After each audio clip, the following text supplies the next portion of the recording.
Good afternoon, ID Gupta sir. Good afternoon, Good Bhamik afternoon. Saab. Good Good afternoon. afternoon, sir. Good afternoon. Good afternoon, sir. Good afternoon, Aditya sir.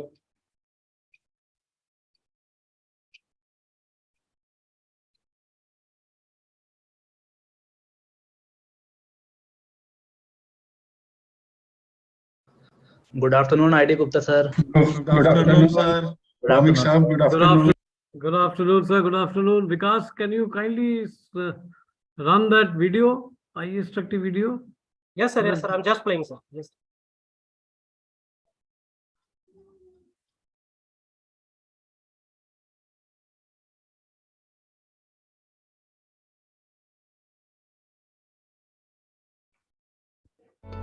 The Indian Association of Structural Engineers, also known as ISTRUCT-E, was conceptualized and constituted in the year 2002 by a group of senior professional structural engineers from all over the country.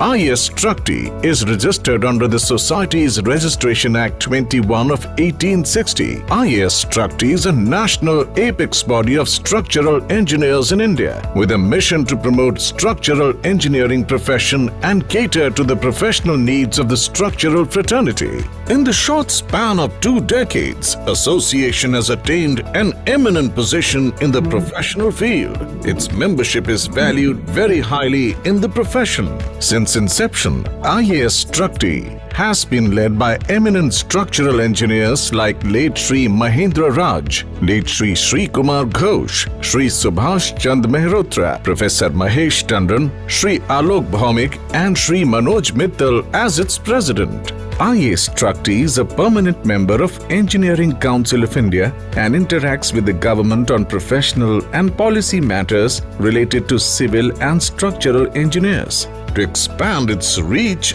ISTRUCT-E has collaboration with various international professional like-minded associations and institutions. ISTRUCT-E's prime objective is supporting and protecting the profession of structural engineering by upholding professional standards and acting as a mouthpiece for structural engineers in India. ISTRUCT-E endeavor to ensure that its members develop the necessary skill in structural engineering and work to the highest standards by maintaining a commitment to professional ethics and standards.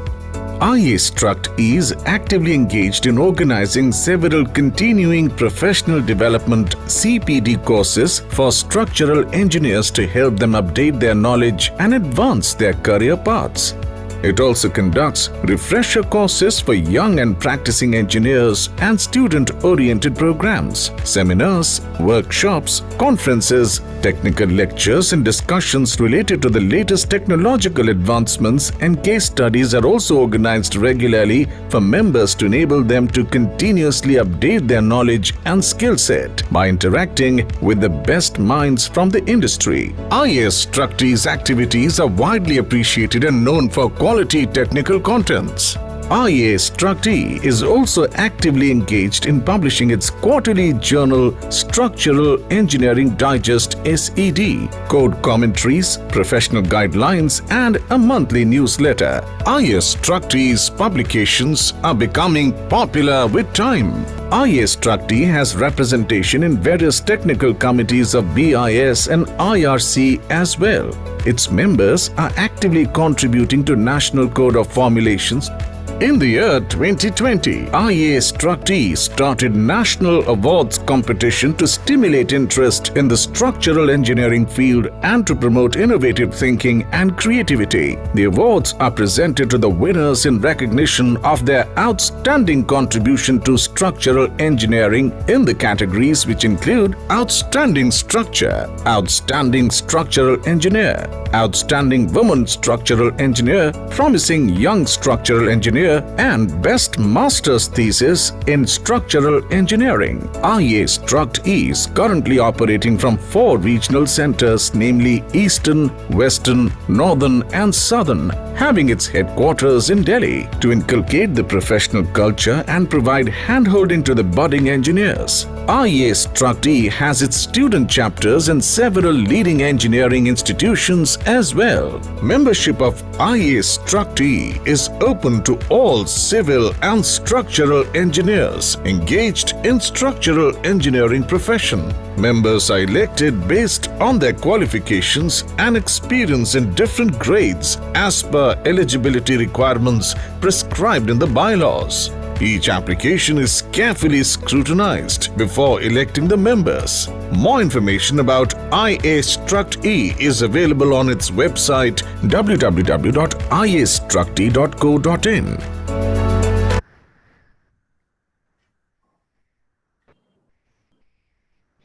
Okay, can we start now? Okay, so good afternoon and welcome to all participants and eminent panelists for this panel discussion in the platform of Indian Association of Structural Engineers. And this panel discussion is on the topic of draft code IS 1893 part 1, the general provision. This draft code is presently under wide circulation, and we have with us today a panel of very eminent experts and code makers who are involved deeply in the formulation of this draft code. We are very lucky that the entire group of eminent people from the CED 39 Code Committee is here, who will discuss and who will sort of, explain in detail the substantive changes that are being proposed in the draft code, and will give some insight into the formulation of these new provisions of IS 1893. Friends, I must tell you that this is the 7th revision in the code, which was initially published first time in 1962. But this time the revision brought out by BIS is, I would say, quantum jump, and many significant changes have been brought. And therefore, IAS Struct E thought that it is prudent that we initiate the discussion when the code is still in the wide circulation, so that many of our structural engineers can get a better insight into the changes proposed, and perhaps can also contribute by giving their valued suggestions after participating in this panel discussion and also listening.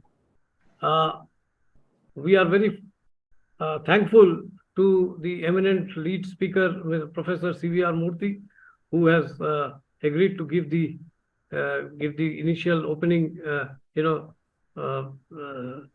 remarks, and then he will be the lead speaker.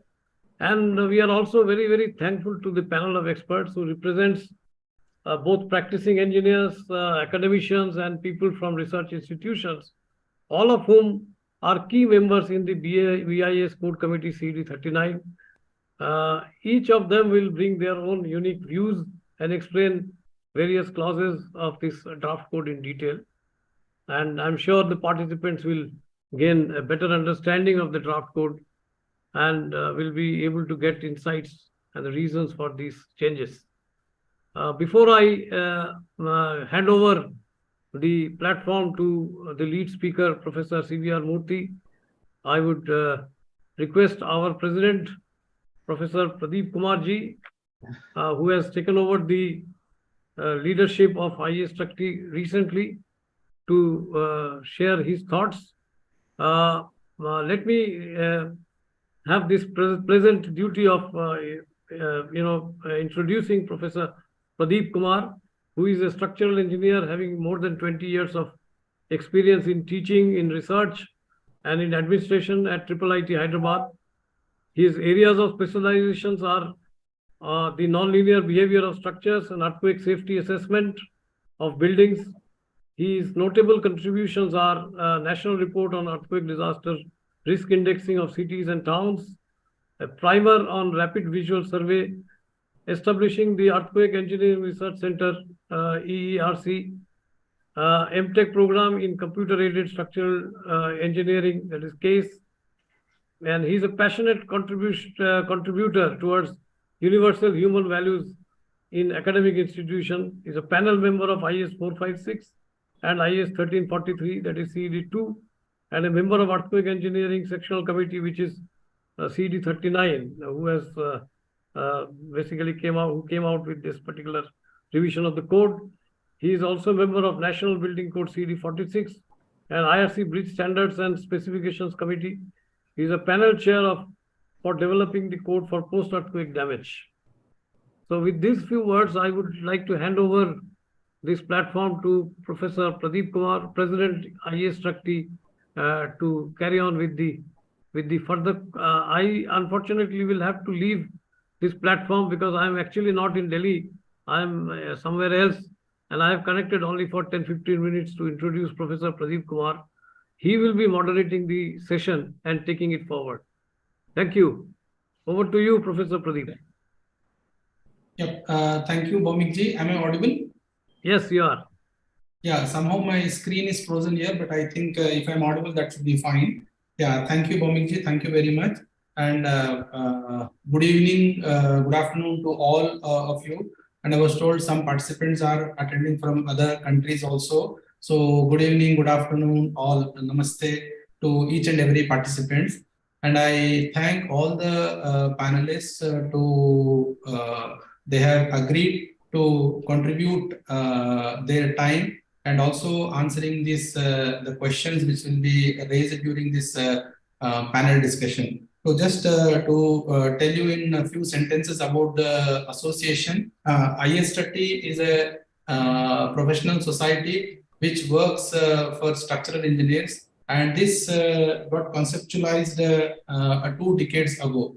So this association provides a platform for all its members to develop skills in structural engineering and also latest topics of structural engineering and what are the new advancements like this one, what we are doing right now. And the way Alok Bhaumik-ji introduced me, I will not venture into that kind of detailed introduction of all the participants, because if I start doing it, then I think our total time will be in that, because such is the galaxy of people and experts who will be conducting the panel discussion today. So with these few words, I'll stop here, and because I will be continuing the program and also duty of moderator. Now I first request Shri S. Arun Kumar-ji, who is heading Civil Engineering Division of Bureau of Indian Standards, to tell briefly about this massive exercise of revision, because this part 1 and part 2. Part 2 panel discussion will be scheduled on July 1st. This is again a Saturday, and this part 1 basically on seismic hazard. And there is a significant change in at least many parts of the country. Some of the cities and towns have jumped to levels also.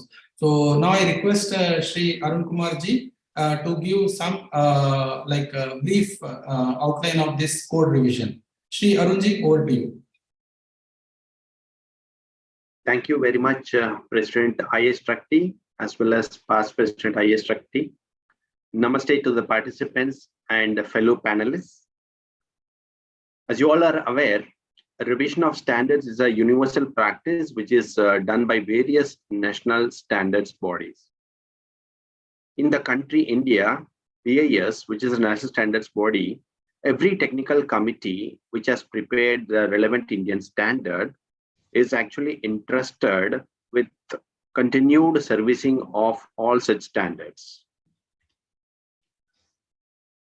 Promotion of safety is one of the key objectives of standardization.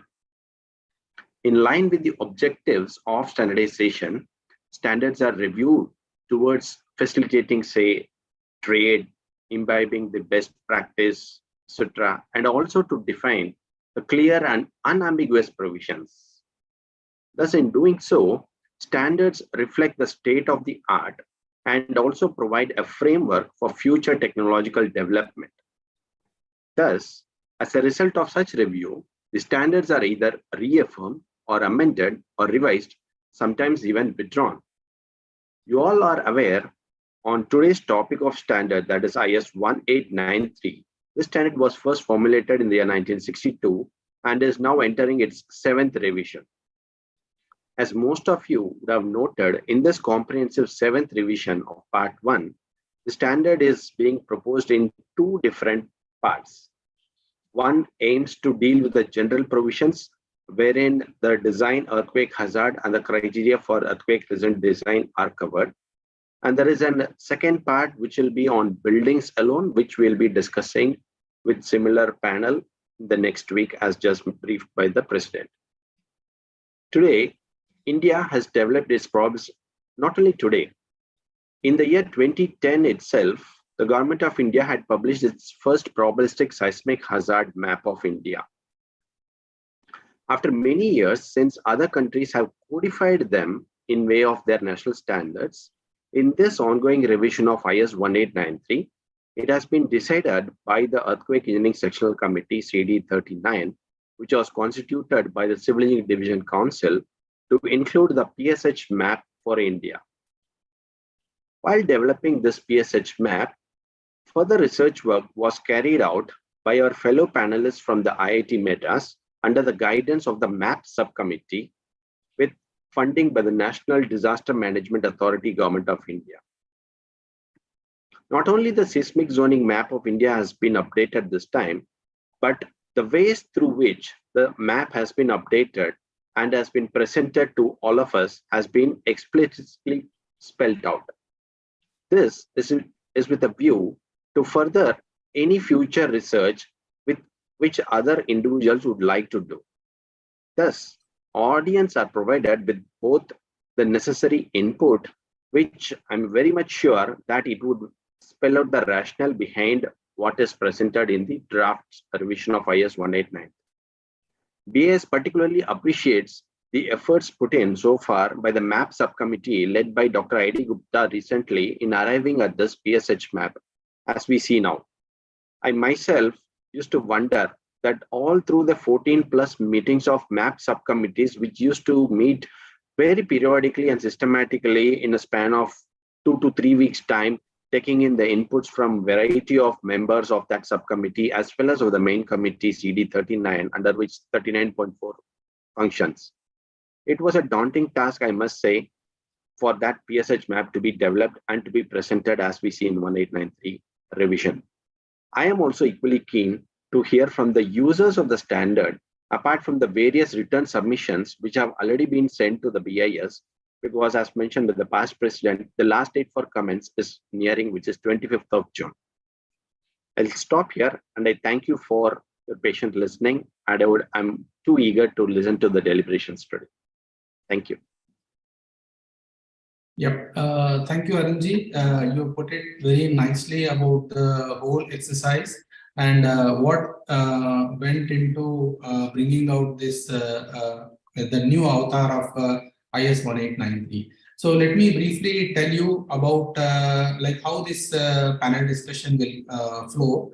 So first, there will be presentation by Professor CVR Murthy. So who is a chairman of IS 1893, CD 39, that is Earthquake Engineering Sectional Committee. And then followed by that, like Dr. I.D. Gupta, who was former director CWPRS. So he will give the details about what are the major changes in earthquake hazard, because he has led that MAP subcommittee, and followed by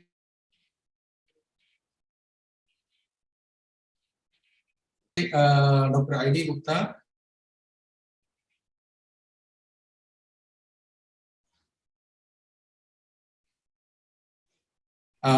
Like some of IIT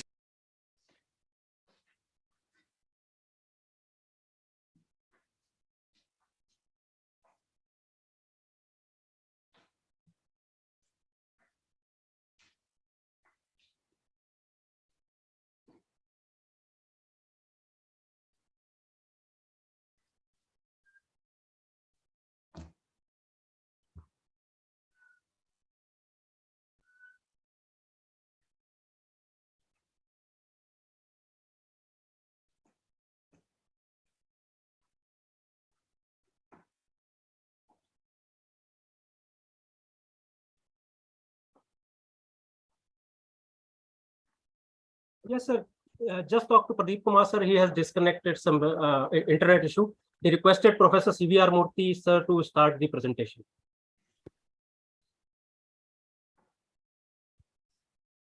Thank you, Bhaumik Saab and Pradeep Kumar ji.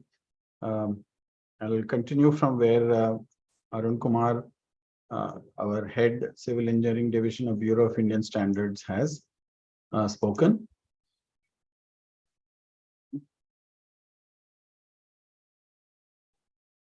Can you see the screen? Yes, sir. Okay.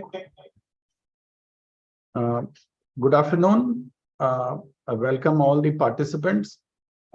This is a consultation meeting to elicit responses or inputs from you to improve the document which we had initiated through the Bureau of Indian Standards to revise IS 1893 Part 1, which is related to design earthquake hazard and criteria for earthquake resistant design of structures. So today's presentation will have three segments. First, an overview, quick one, then a major change that we are going to make, and then finally the road ahead. What I would like to, can you see the screen? Can you see the presentation? Yes, it is visible, sir. Just make it in the full mode, sir. Full screen mode. That will be better. I have, only thing is, looks like it is taking time. Let me share it once more.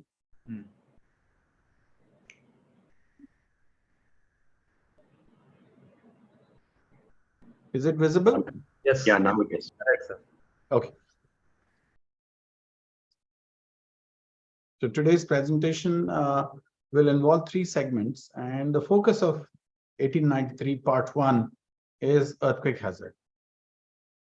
We need earthquake hazard to design structures, and hence you will see the implications of IS 1893 on IS 13920. You will see the impact of earthquake hazard on earthquake assessment and retrofit. So you will see its impact on IS 13935 also. Currently, the two documents that are in circulation are IS 893 Part 1, which is general provisions, and Part 2, which is buildings. In near future, we will also have an occasion to release IS 13920 Part 1 and Part 2, and in the subsequent month, maybe IS 13935 too. As was mentioned, 1893, we are in the 7th revision of this document, even though its title may have changed over time.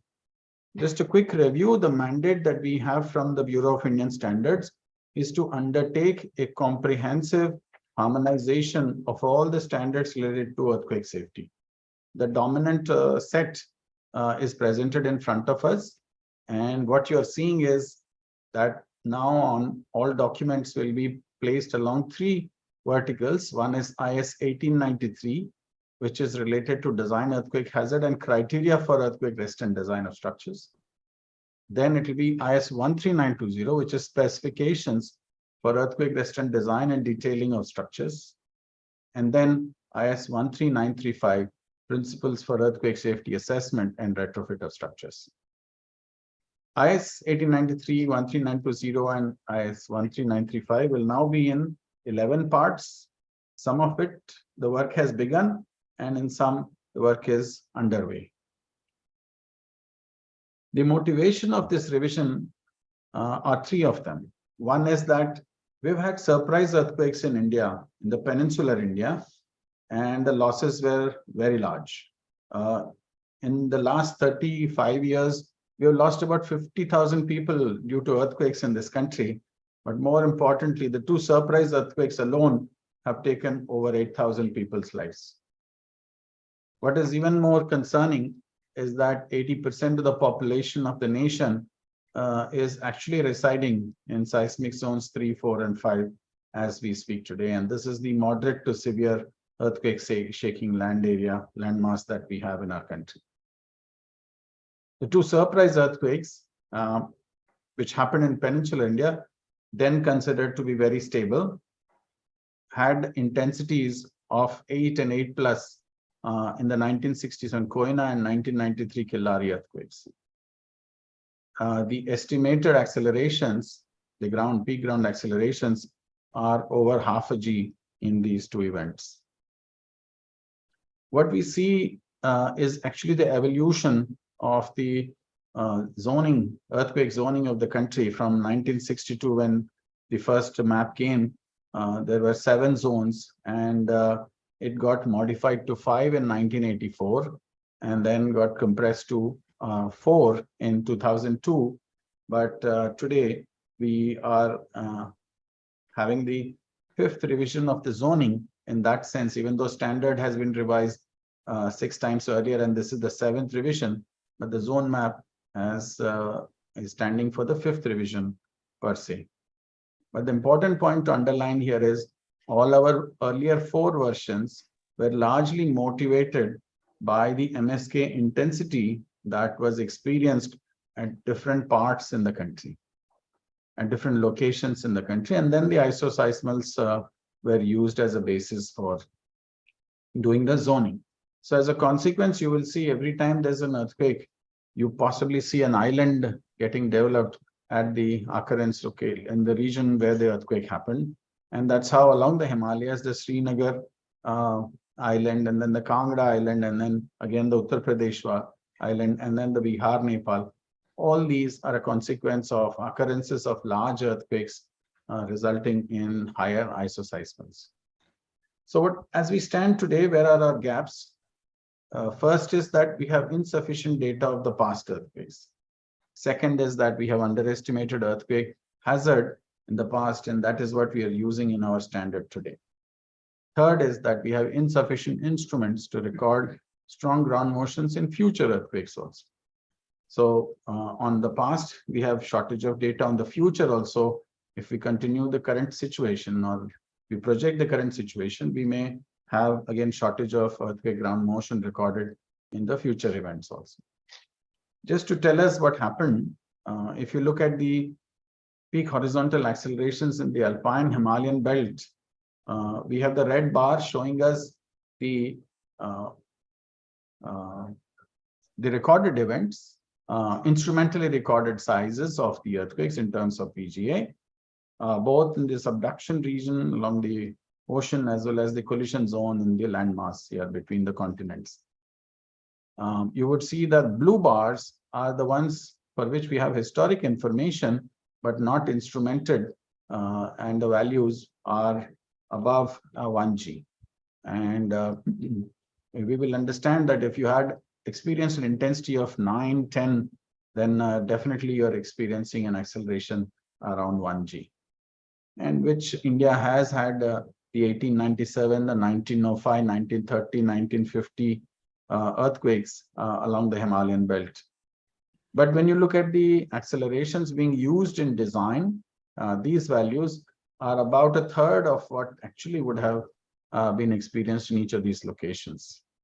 What we also notice is that while on the previous slide we saw New Zealand and Japan experiencing very large earthquakes, they have significantly raised their acceleration values for design, and these values are much larger than what we are using in the rest of the Alpine Himalayan belt. But the memories of 1897 earthquake are something that we need to take a little seriously and understand that the future earthquakes can be much bigger than what we are considering in the design codes as of today. And there are vivid documentation of the facts where boulders are known to have been thrown upwards due to vertical accelerations, and it can be thrown upwards only if the acceleration is more than 1G. So the draft 1893 part 1, which is in circulation, has 8 sections, and the substantive are sections 5 down to 8. 5 is about general principles, 6 is earthquake hazard, 7 is principles of design of structures, earthquake resistant design of structures, and 8 is about architectural elements and utilities, which is a new addition that has been introduced this time. So the major change that has happened is actually related to the hazard, as Arun Kumar ji mentioned. This hazard is an outcome of a 16-year journey that started in around 2006-07 and got formulated into project with the National Disaster Management Authority, which the first phase culminated in 2011. And then with the Department of Science and Technology, the second phase, which culminated in 2017. And then the third research project, which was again with the National Disaster Management Authority, now in partnership with the Bureau of Indian Standards, culminated in 2022. The outcomes of one study is become the basis for the second study, and that is how our own understanding of earthquake hazard assessment has been strengthened. And I must mention here, and along this journey, a large number of colleagues and organizations have participated. In fact, most of the organizations which are related to earth science in this country have been represented in this bodies that have steered all the three research activities. More importantly, in the Bureau of Indian Standards, we have a very wide working group which is related to macro hazard zonation of the country. And again, in that also, we have good representation of all the agencies and organizations that are associated with earth science and earthquake hazard assessment, practicing professionals, as well as academics who are involved in the assessment as well as in the design of structures. So when you look at earthquake hazard assessment, levels of earthquake hazard assessment, we expect typically about 7 of them. And today we were at 1 and we are jumping to 3.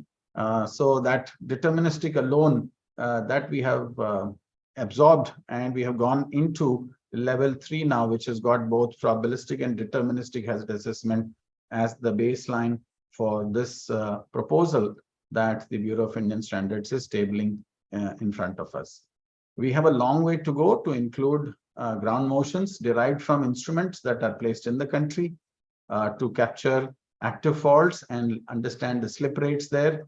And also we need to understand the near fault effects, which is becoming more prominent in the recent times. And finally, we also hope that we will understand the soil cover on top of the hard rock base that we have in this country and see the impact of soil cover, especially in the Indo-Gangetic plains. We are aware that the two methods, probabilistic and deterministic, differ in the sense of accounting for uncertainties. And so the deterministic is largely looking at what has happened in the past, but the probabilistic is expecting to consider variance from what we have seen in the past by including other possibilities also in the various steps of earthquake hazard assessment. One significant decision that was taken in the process of developing this earthquake hazard was that when you look at international practice, the severe earthquake that is used as a basis for design has been taken, that corresponding to a return period of 2,475 years. And this, if you consider a design life of 50 years, will correspond to 2% probability of exceedance. But the most important point which I have to underscore here is that this will be the first quantitative method of arriving at earthquake hazard in the country, because understandably, when in the earlier occasions we were using largely isoseismals, we would not have done a quantitative analysis. And hence the two methods, one used so far and the one used now, are going to be distinctly different. When you look at India's landmass, we are going to understand it to be consisting of 3 dominant segments: the Himalayas, the Indo-Gangetic Plain, which is actually the collision region where the ocean bottom material has come up, and of course the coastal line where there are river mouths and estuaries there, and the peninsular India. So there are 3 domains for us to consider while we are doing the earthquake hazard assessment. So first off, we need to know our faults. So India has been considered to be consisting of grids along the north-south direction and the east-west direction at every 0.1 degrees. And the total number of grid points considered in this analysis are 59,591 points. So once we have the fault map, the second one is to understand seismicity. What are the records that we have of past occurrences of earthquakes. And there's a catalog that has been compiled from a number of sources, both international and national, and including the hard work done by colleagues, scientists who have managed to gather more information than what is normally available in public documents through their own personal research. On the whole, 68,000 events, of which more than magnitude 3 are about 27,000. But the important point is we have had 26 earthquakes of magnitude greater than 8 in this country, which is important for us when we try to develop the quantitative approach for earthquake hazard assessment, considering both deterministic as well as probabilistic methods. So as I mentioned earlier, we would have 3 regions, the Himalayan segment, then the Indo-Gangetic segment, and the continental base as the 3 regions for which we have ground motion prediction equations. Understanding that the ground motion prediction equations, there are a number of them that have been used or proposed by various studies. It is important to recognize that all these need to be examined for their efficacy in terms of applicability. And so a logic tree approach was used to consider all of them with a certain weight to be assigned or ascribed based on how proximate they are when you look at validation with the recent earthquakes that have happened. The next step was to understand the seismic source zones. So India has been considered, India and its neighboring landmass has been considered to consist of about 36 zones in physical number, but sometimes you'll see a 28A, 28B. So we have done 33 numbered zones, but within that again, there is a AB that you will see in a moment's time. And for each of these source zones, seismogenic source zones, we have come up with a recurrence relation based on the seismicity of that region. And for each of these source zones, the parameters that are required in earthquake hazard analysis have been extracted, and they are used as the basis for the quantitative assessment. When we come to probabilistic hazard assessment, we need to know the parameters that we are using. And so the parameters that were considered in the study were P ground acceleration, P ground velocity, P ground displacement. We also talked about spectral acceleration, spectral velocity, and spectral displacement, and the ratio of the corresponding contours that we have. Considering that earthquake is a natural random process and its location is not certain, the approach of taking the median value has become the base, has been used as the basis. And as I mentioned earlier, the 2475 return period forms the reference return period for us. The background seismicity has been considered for the different 33 seismic zones that we have, and the smoothing, the strategies also have been examined. The 3 different smoothing strategies have been examined, and finally the elliptical smoothing was agreed upon in this process. The results of all of these of this entire mathematical process has been examined, and that is what we are seeing in the slide here. That's the dashed black line was the observed data, and using the various attenuation relations given by different authors, GMPs given by different authors, the results are shown in this particular slide. This is at different locations for the events that happened in 91, 2015, 2012, 2013.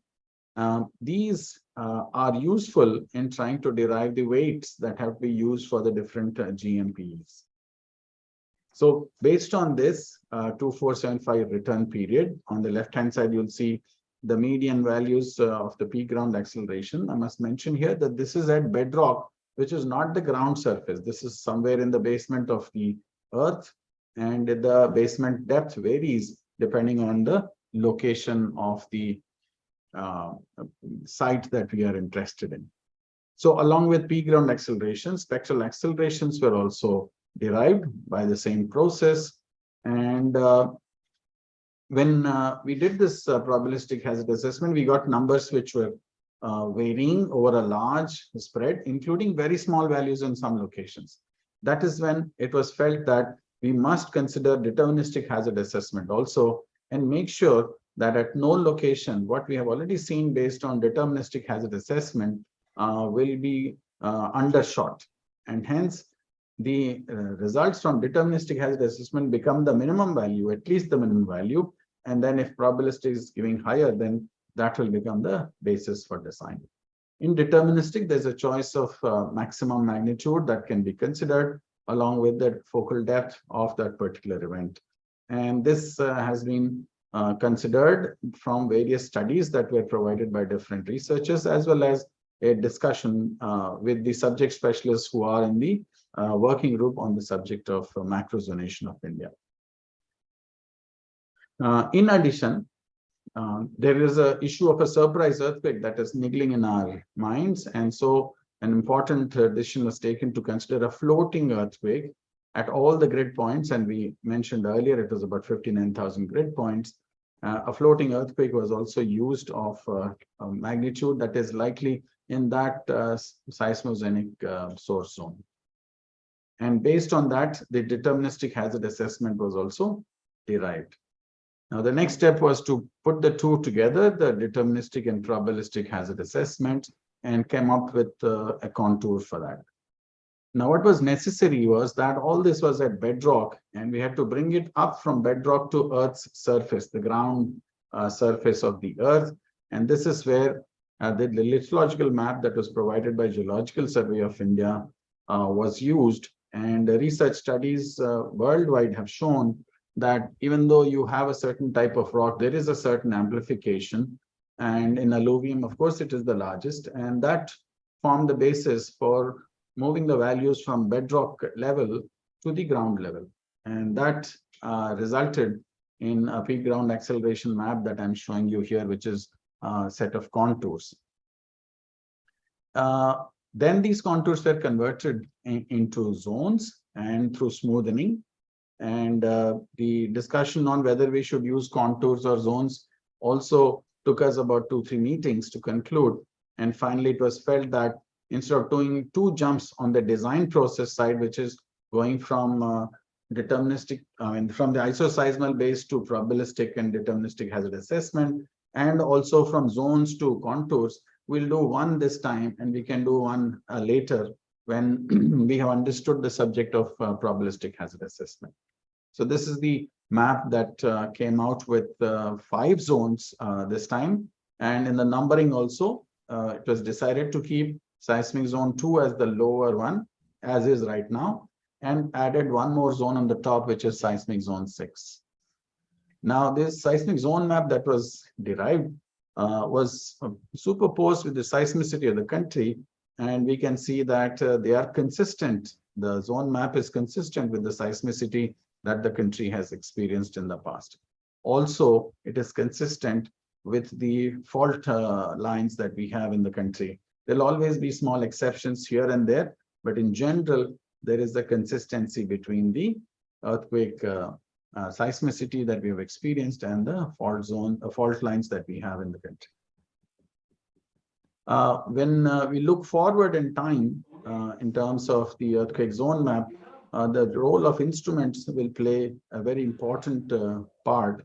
And as we understand today, we have 152 instruments in a land area of about 32 lakh kilometers square.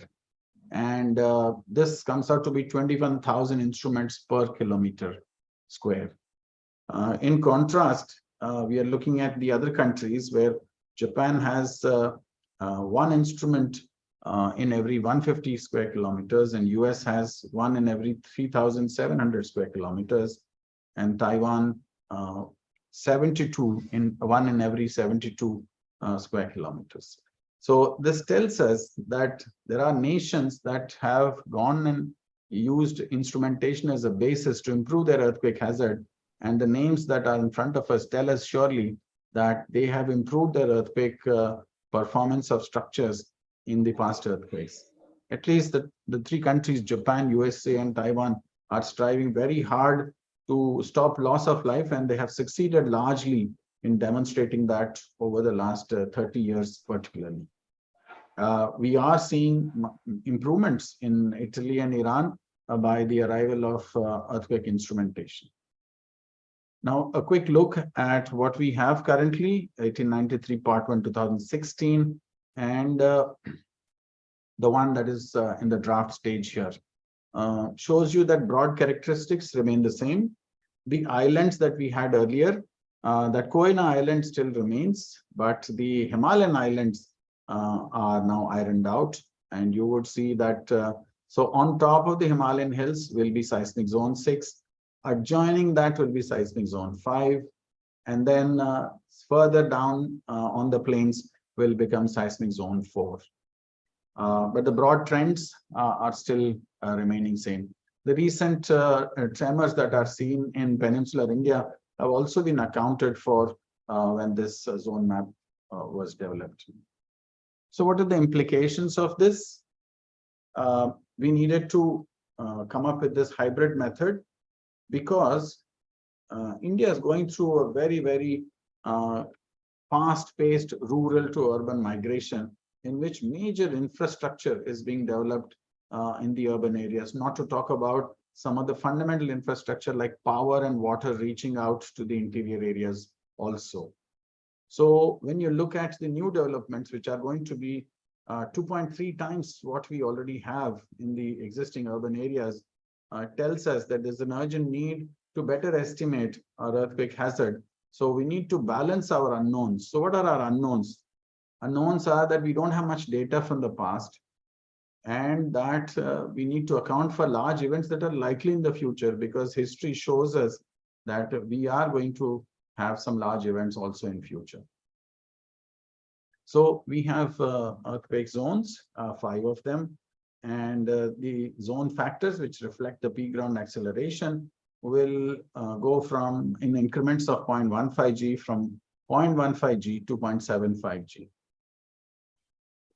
Now, when you look at the 2016 and 22 maps, zone 2 area is getting reduced a little bit to 28.5, but zone 3 about remains the same. Zone 4 is getting a bit reduced because now that we have a zone 6, so 4 and 5 give a little bit of their share to zone 6 there. And when you look at population, you will notice that zone 2 is about 20% population, and all the others together will constitute the 80% population.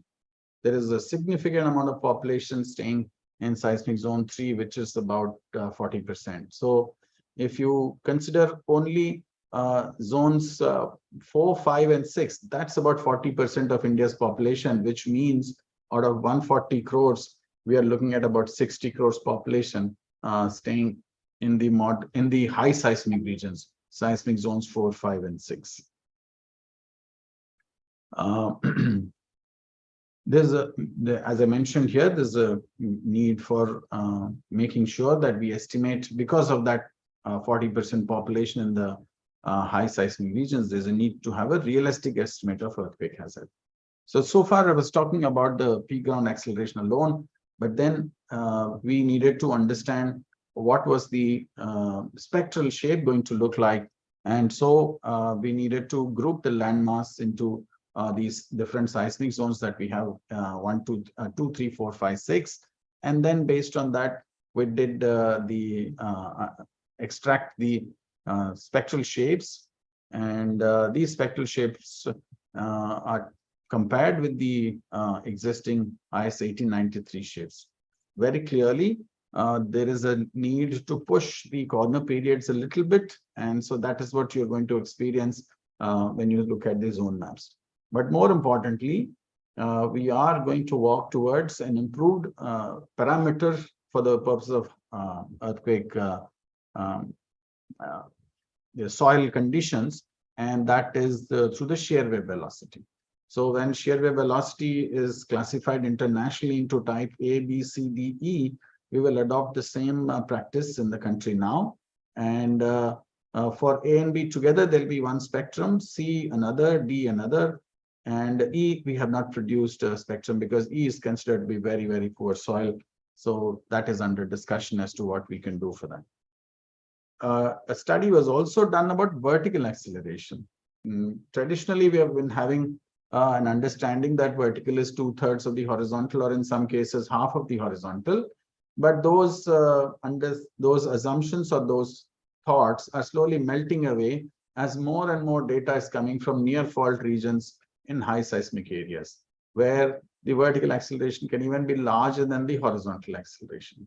Notwithstanding that, we examined this entire subject, and we feel that the current understanding of 2/3 can be modified depending on the natural period, and hence there is a expression that is provided that depending on the site class that we are on, as well as on the natural period level, the amplitude of natural period, we have different amplification. But in effect, what is happening is that for lower natural periods, we are going to see a higher acceleration value, vertical acceleration value.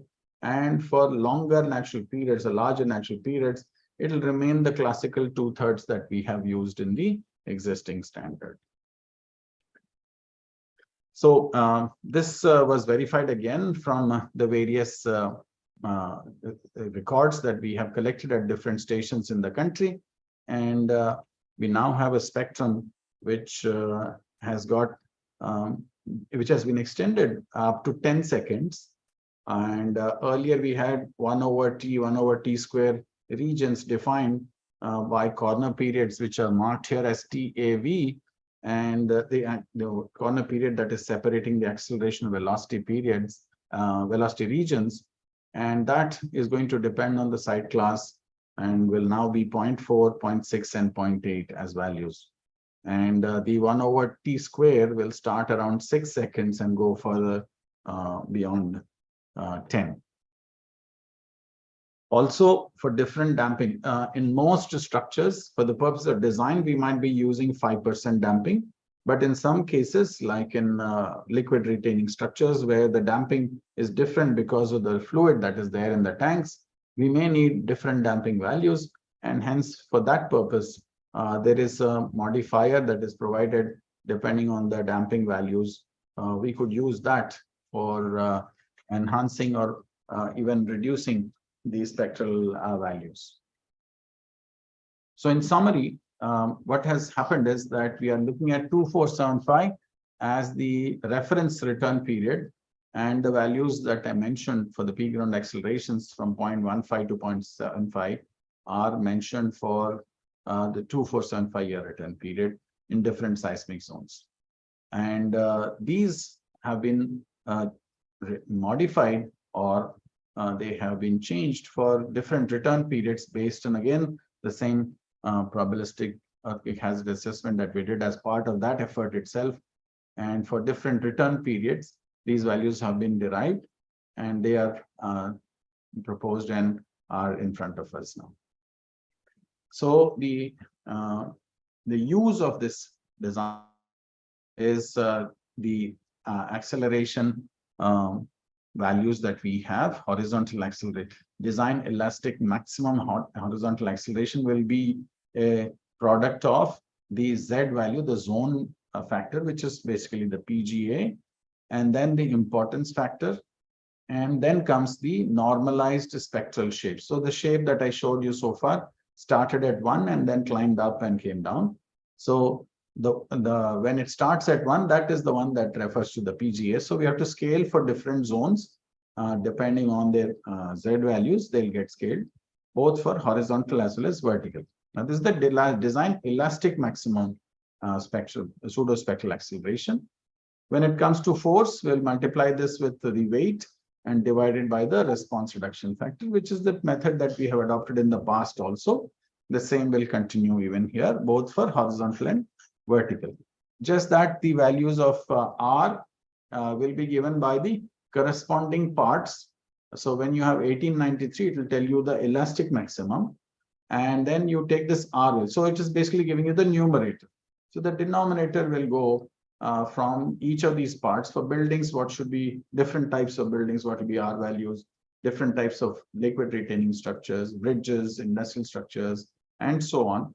There are different recommendations for R values. So we will use all those R values from the corresponding standards. Similarly, for serviceability check. So traditional design practice has, you need to design for one value and then check for the serviceability, and the serviceability force also will be specified with respect to the design force by the various parts of this IS 1893. In load combinations, visibly one change, which is in the earlier occasion when we were doing strength design, we were having 3 or 4 load combinations. The first one is without earthquake, that will remain the same. The second one has the earthquake and had a multiplier of 1.5 in front of it earlier. Now that multiplier is dropped. And then we have in the third, fourth also same situation. But for vertical members and connections, an additional load combination is mentioned, and that will be coming from the corresponding standards. Serviceability, of course, as before, it's unamplified, but the levels of earthquakes are different than for the design purposes. One major addition which came in soil design, earlier the values under earthquake shaking for soil design where the values of factors of safety were not mentioned, and so now they will be mentioned for what under buildings, under embankments. As we get more discussion happening, we will add for the other structures also. We will be able to add our factors of safety. An important addition again in the terms of soil is the modulus of subgrade reaction, which will become the base input for modeling the structures. So the flexibility of soil has been included. The subject of soil structure interaction, there are 3 levels of that. And so this is the first level where flexibility of soil alone is considered and not the inertia of the soil. And so this is the first step towards soil structure interaction. Maybe in the subsequent revisions, we can elaborate on details of soil structure interaction. But as of now, it is considered that soil structure interaction will result in a longer natural period and reduction in forces. So it is the spirit of what we had in 2016 is continued even now, but the flexibility of soil is introduced. So you will hear in the next seminar on the 1st of June, the subject of design, but I want to give you a prelude to that. We know materials, we know how to design sections, how to design members, and we know construction. So this is what we have been doing all along, and this is called a forward loop. But what is important from now on is to really understand what is the likely behavior of our structure and where will the damage be. And so this we are calling as the return loop. So the forward loop and the return loop together will become the basis for design now, because we are going to enter into earthquake retrofit in IS 13935. And 13935 is largely about the return loop. Because the forward loop is already over for that structure, we need to assess the likely behavior and what will be the performance and damage in that structure. Now, based on that, as you can understand, earthquake resistant design has progressed over the years, and from strength-based, which was largely force design, in 2016, we came up with capacity design, and now we are going to introduce, for the purposes of retrofit, the deformation-based design. But if anybody wants to use it for new structures, it's also very good, because they are basically assessing the performance, likely performance of the structure before it is built. So they will get some idea about how the structure will behave in the road ahead. So there's a graded use of this. For normal buildings, you will use certain strategies. For important critical buildings, you will use the higher or the more refined methods. Earlier, we had 4 virtues, and the 4th one was ductility. We never quantified ductility in the design process, but we assumed that if you do the given prescriptive detailing, you will achieve the required ductility. That was an assumption. But now what we're saying is, let us try and estimate deformability of the structure and show that indeed the demand is less than the capacity and that structure will not collapse. at least for the critical and lifeline structures and higher structures. This is a strategy that is recommended so that these structures are available after the earthquake for us. Liquefaction, we had some challenges on the earlier, the existing clauses. So they have been examined again in detail and the revised clauses have been presented. But what is important for us to recognize is that these will now require us to have an understanding of the magnitude of earthquakes that are likely in each of these seismogenic source zones. So if you have 33 zones and subdivided again into AB in 3-4 cases, so about 36 zones, you will need to have an understanding of the maximum magnitude that will be there. So in the road ahead, we will also try and provide a table of the maximum magnitudes and that are required as part of the process of liquefaction assessment. What is important to note is that many earthquakes in India already have experienced liquefaction. This is 2001 earthquake picture that we have in front of us, but in 1988 Bihar Nepal earthquake, even a small earthquake recently in Tejpur area also gave us liquefaction happening locally. What you will notice is even though liquefaction is reported, even a small earthquake like 5.5 magnitudes, dominantly 6 and above, you'll definitely expect if the conditions are favorable, which means that you are already looking at an acceleration value of 0.5 G. If liquefaction has already occurred in the country, you are estimating an acceleration value of about 0.5 G, peak ground acceleration. So these are all telltale signs to collateral evidences for us to understand that earthquake hazard is quite high if you are already recording the liquefaction or noted liquefaction in the region. I mentioned at the beginning that we have clauses for architectural elements and utilities, how to protect the finishes that we have in form of contents, appendages, and services and utilities that we provide in our structures. This is an important area from the point of view of effectively not causing harm to the people who are living inside and also protecting property. So both life and property are in focus, and hence the importance of this cannot be underscored here. I'll stop here by saying we made one major change. The rest of it in principle remained the same, and that's the design earthquake hazard. And of course, we improved the clauses related to the principles for earthquake rest and design of structures. I'll stop here by saying that a large number of colleagues have been involved in the last 16 years in the development of earthquake hazard. I did not put the names particularly because I know that I will miss out names. So instead of naming all of them, I will thank each one of them. But I must respect Dr. I.D. Gupta, who put his chest to the bullets in the entire process of trying to tell us exactly how we should be doing earthquake hazard assessment, probabilistic and deterministic earthquake hazard assessment. So his contributions have been the first amongst equals, but very, very milestone contributions. Dr. Gupta, our special regards to you for this very, very focused effort to systematically bring together logical discussions and concluding that into the revised earthquake hazard map of the nation. And of course, Pansab has been an inspiration for all of us who told that we need to harmonize. And Arun Kumarji was the one who diligently pushed us to assist us at every step in trying to make the difficult things knots removed. And now, of course, Jitendra has joined us. So Arun, we remain grateful to you for this. And Jitendra has the energy man. He has pushed each one of us regularly and said, so what is happening? So when do we have the next meeting? So where is the document? Where are the minutes? And all that has added to us coming here today and sharing this draft with all of you. And I thank IAS Structure, both Professor Pradeep Kumar and Alok Bhaumik Sahab to have brought us here today and to help share what we have done and help understand what are the inputs that we can take away from our colleagues who are going to be the users across the country, from across the country.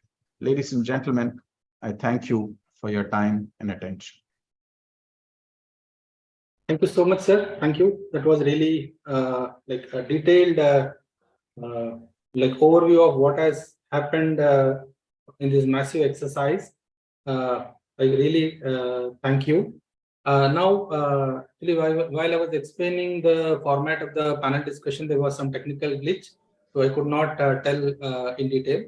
So after Professor Murthy's presentation, we will have a brief presentation by Dr. I.D. Gupta, then brief remarks by Professor Raghukant and Professor Sri Nagesh. And then after that, we'll have three people who contributed for this code development, like Ms. Alpa Sheth from VMS Consultants, and Professor Rupen Goswami from IIT Madras, and Shri Praveen Khandelwal. So their remarks. And after that, we'll open it for question and answers, so which I will moderate. And finally, we'll have closing remarks by Shri Jitendra Chaudhary of BIS. So now we'll listen from Dr. I.D. Gupta, who is a former director CWPRS, and who was in the forefront of this map making subcommittee, was heading the map making subcommittee. Gupta sir, please go ahead. Thank you, Professor Pradeep Kumar. Please, around 7 to 8 minutes you take, please. Yeah, Dr. Murthy has already explained the overview of what has gone into preparing this map. I will like to only highlight upon some of the points related to hazard estimation, as well as what have been the major changes. And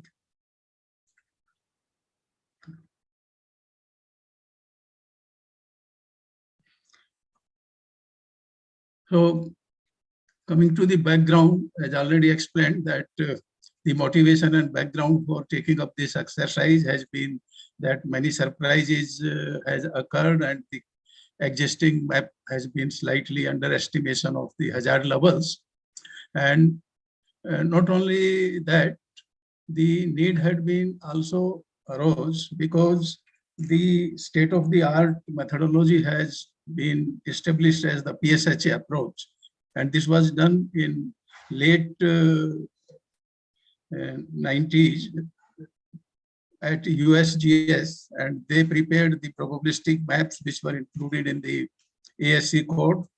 And in India also, the first officially probabilistic map from an organization was published under the Global Seismic Hazard Analysis Program in 1999. And with these two background, it was very urgently felt that we should also go for PSHA approach to have the zoning map for the India. And after the Killari earthquake only, there was interest in taking up the PSHA work and prepare a map. But after the Bhuj earthquake, it became very, very imperative that we have to go for the PSHA, but there was not much time for taking PSHA, and on an ad hoc basis, what map we have currently was brought out in 2002.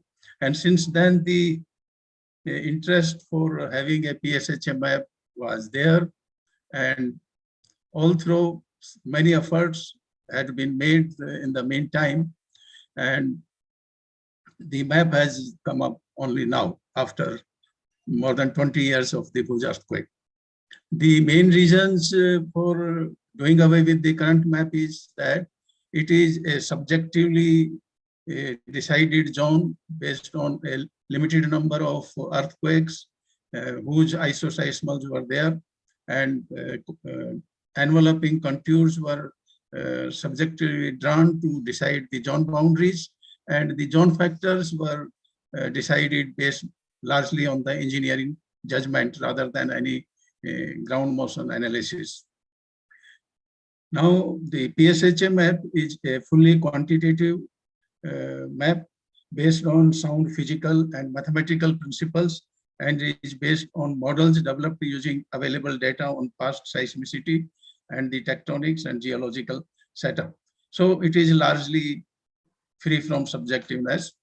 The earlier maps, the 4 large earthquakes of this 1897, 1905, and 1934 and 15th August 1950.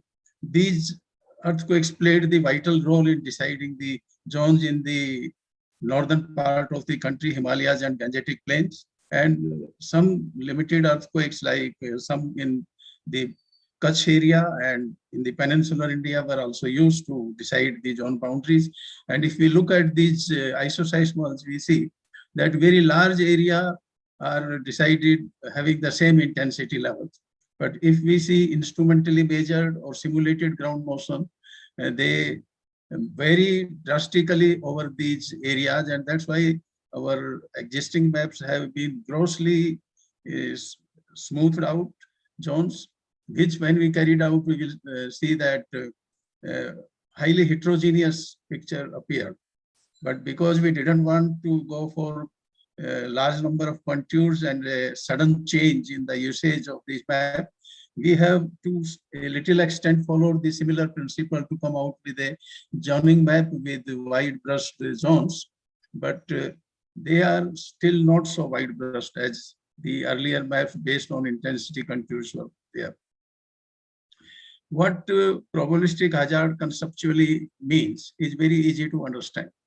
The probabilistic hazard, for if we see for a single site, it gives the estimation of the ground motion, which on average have a very small specified probability of accidents, say 0.02, during a given design life period, say 50 years.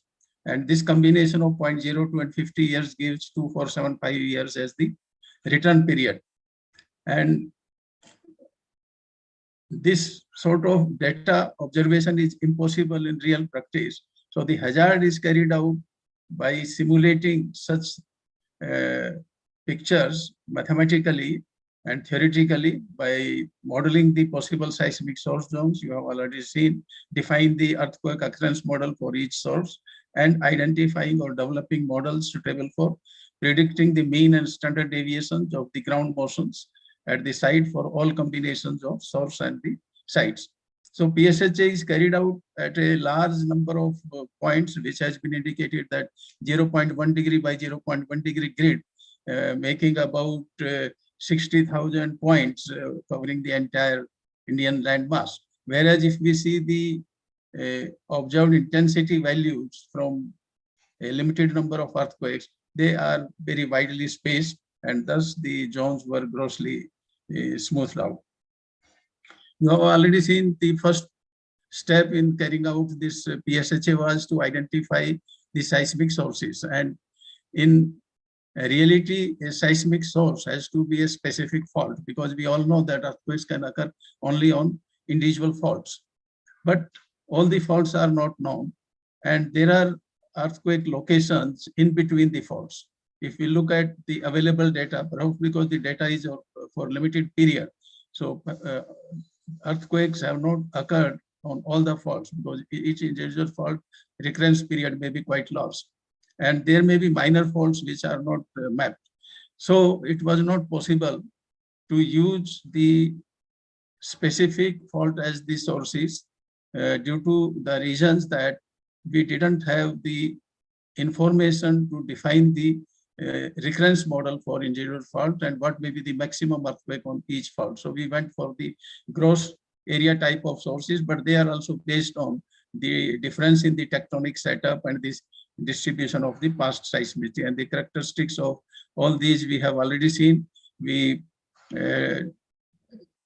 compiled a very rigorous and comprehensive catalog of earthquakes containing about 68,000 events, and from various sources these events were collected and utilized to estimate the recurrence relationship for each of the source zones. We have 33 plus source zones, 33 main zones, and there are some sub zones A and B in some of the large zones, and for each of them we defined a recurrence model. Recurrence model means that what may be the occurrence rate of earthquakes in that, and how those occurrence rates are distributed among different magnitudes.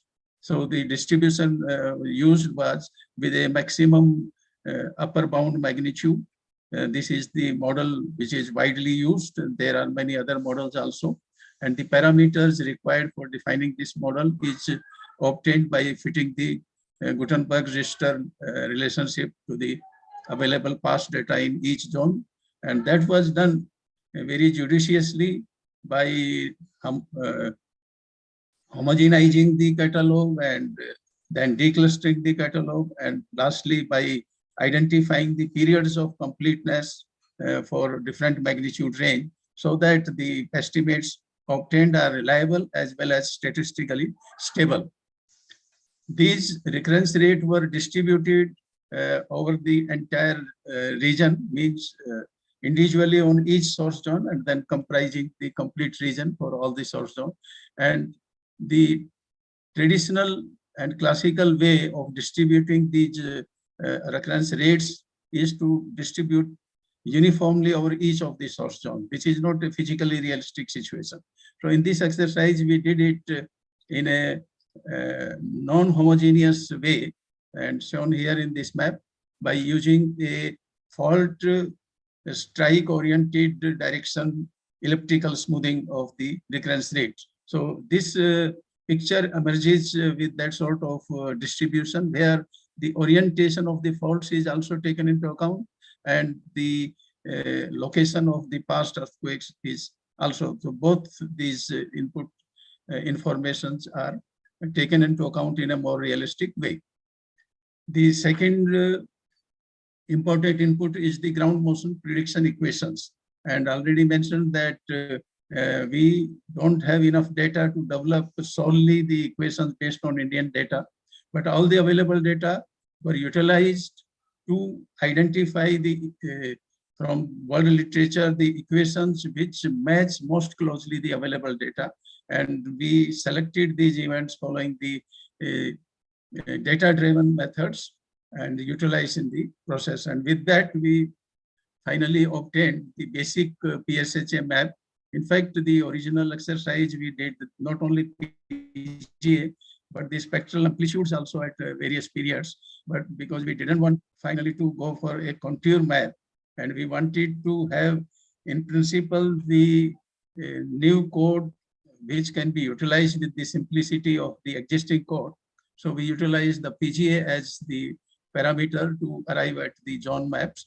And this is our zone map, which is generated for 2475-year return period of PGA on engineering bedrock type of site class, which represents the site class with average shear wave velocity in greater than 760 meters per second. That includes the class A and B as per NEHRP classes. Now, this map has been based mainly on the past seismicity data, and because the seismicity information is available only for limited information, so there are many voids in the seismicity. And at those locations, our hazard estimate worked out to be very small. But there are mapped faults in those locations on which no earthquake has been observed. So we thought of a deterministic approach, which is a novel approach than the conventional deterministic approach, because there are several problems and controversies in the applying the conventional deterministic approach, which requires the maximum credible earthquake on each fault, and the available information is not there to, without any doubt or controversy, we can decide the maximum magnitude. So what we follow, that we decide a maximum magnitude in each source zone, which cannot be questionable to occur on any of the fault in that zone.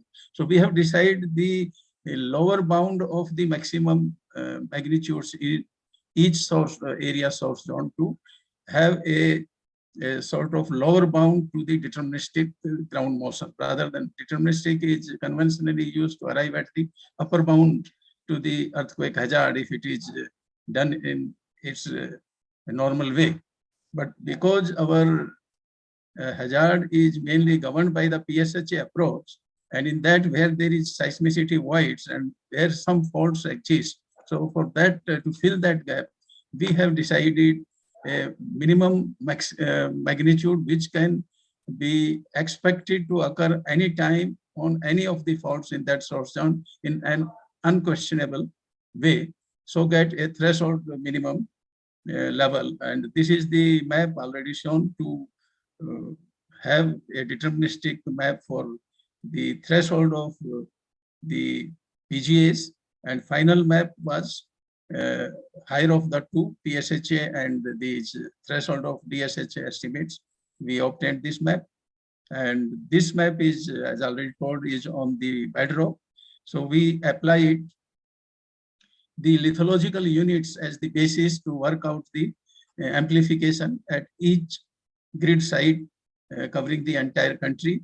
And we assumed that these lithological units are basically a proxy to the soil condition, because we know that where these different lithologies basically are conforming to different sedimentary thickness of deposits. And for this purpose, also a very comprehensive exercise was carried out, where we took some limited number of soil profiles from published literature and randomized those to generate profiles with different velocity layers, as well as having different thicknesses or depths, and calculated by soil amplification programs, the amplification using some input earthquakes at all the locations. And from that, we decided that what may be the amplifications for these 4 lithological units present in different parts of the country. And we arrived at these amplifications, which were applied to the map on the engineering bedrock, which resulted in this map with the site amplification taken into account. And this is the basically the contour map which could have been used to arrive at the design forces or design parameters, but we wanted to have a map similar to what is available in the existing map. So we demarcated zones by dividing the PGA values into 5 different intervals. And with that also, if we see the resulting map, which is shown by different colors, it's quite heterogeneous. It still represents the essence of the probabilistic seismic hazard analysis, which has been carried out at a large number of points. And then the small islets within the large zones were merged into the zone with the higher PGA values, and we came out finally with the zoning map which had been proposed for the new code. Now, to highlight the differences or what are the major changes from the existing code, here we compare this existing zones with the new zone map. And here we have added this zone used to be 5 with the zone factor as 0.36, which has now become 0.75. The lowest zone earlier 2 with 0.10 G as the zone factor. Now we have 0.15 as the zone factor. So the shapes of the zones have changed, and the zone factors have also considerably improved in the form of zone factors, which are considered to be more realistic on the basis of the expected seismicity, site conditions, and a comprehensive picture of the ground motion, which can occur due to the total seismicity rather than from isolated and limited number of earthquakes. Again, the next change is that importance factor has been converted into the return period. So different categories of structures are now designed for zone factors with different return periods rather than the ad hoc sort of the importance factors. So we have quantified the importance factors by return periods. And for that purpose, we need the zone factors for this return period. The zone factor given in the map is only for 2, 4, 7, 5 years.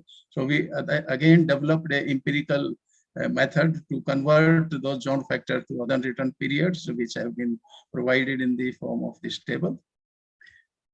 the shape of the normalized spectrum, we had a comprehensive exercise to see whether we should have a different spectral shape for each of the zones. And we did that. And ultimately, we found that they don't vary too much from each other. And finally, we then gave a single normalized spectral shape for all the 5 zones. And this rather now we have, yes, 5 zones, 2 to 6.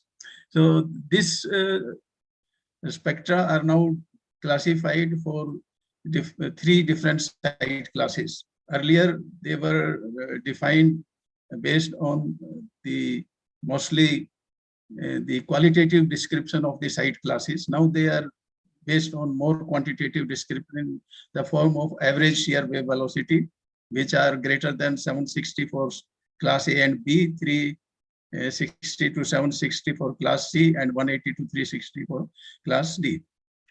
Another change is, which already mentioned, that the spectrum for vertical motion has been defined more realistically using frequency dependent scaling factors from the horizontal spectrum, and also the spectra for other dampings have been also defined by giving a frequency or natural period dependent scaling factors from 5% damping. The main parameter which is required for the analysis and design of structure is the seismic coefficient. This was the formula used in the earlier map, and which is more or less similar, but there are differences in the description. That now the Z factor, earlier there was Z by 2 to convert from MCE to DBE condition, but now because different type of structures are already being decided and defined for their respective return periods, so we directly use the Z factor for the return period for a particular class of structures. The importance factor is already, I explained, has been taken into the defining the different classes of structure, but another type of importance factor is introduced, which is a relative importance factor for the different types of structure in the same category. For example, if you have dams, so within dams, if we define that as per height, if we want slightly different importance factor. So the basic importance factor is 1 for the category, but there may be 10 to 20% higher importance factor may be utilized for relative importance of the structures in the same category. Vertical coefficient also now defined directly from the vertical spectrum rather than taking simply 2/3. So as explained earlier, mentioned earlier, that though the efforts had been going on for a long time, and we had been contemplating to have the PSHA based map for more than last 2 decades, it has mainly happened or could be concluded between a period of about 1 year from January 21 to March 22, when we organized about 11 meetings of the subcommittee and jointly with the ad hoc panel for preparation of this map. And this map would have not been possible in such a short time without driving force by Dr. CVR Murthy, organizations of online meetings by BIS, Mr. Arun Kumar, and now Mr. Jitendra Chaudhary, and enormous programming and computational efforts made by Professor Raghukant and some of his students, financial support from NDMA, valuable technical guidance by all the members and invitees to these meetings of the MAP committee, and several suggestions of practical importance made finally by the members of this CAD 39. And before closing my presentation, I would like to thank IAS Trustee and Professor Pradeep Kumar for providing me this opportunity to present an overview on the new map and the changes which have been suggested. Thank you.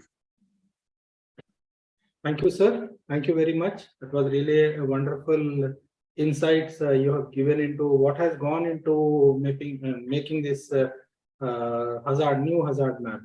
Now, quickly, I'll request Professor STG Raghukant to give his brief remarks. Now, we have to soon open it for panel people to ask questions and then question answer session. So I request Professor Raghukant to be very brief, maybe 3-4 minutes only. Fine. Yeah, Professor Raghukant. So good evening to all of you. Okay, I think that almost all the details has been presented by Professor CVR and Professor ID Gupta itself. I just wanted to mention that a lot of advances have happened in subject of seismology and then this hazard analysis. A lot of instruments have been put up in the last 30 years by various countries in the near field region. And ground motions as high as 1G has been observed in the epicentral region and very close to faults. Of course, previously these things were considered very rare, but now it is very well established that earthquakes can produce more than 1G in the very close to the fault itself. And the recent Turkey, we had a IAS-Struct session itself where ground motions were very high as 1G itself. Now coming to the India in the last 13 years, PESMOS and the CIGN network has come up and a lot of data has come. And all these, and of course, our understanding of ground motion also has improved, recently.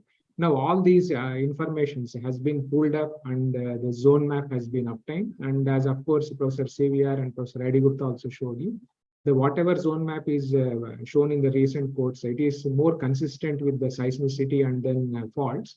And of course, the methodology is also, whatever method we obtained is also consistent with the international codes itself. So I think these are my brief remarks. Maybe a question answer session, maybe we can. Sure. Thank you. Thank you, Professor Raghukant. Now, I request Professor D. Srinagesh to give his brief remarks again in 3 to 4 minutes. Yeah, please, sir.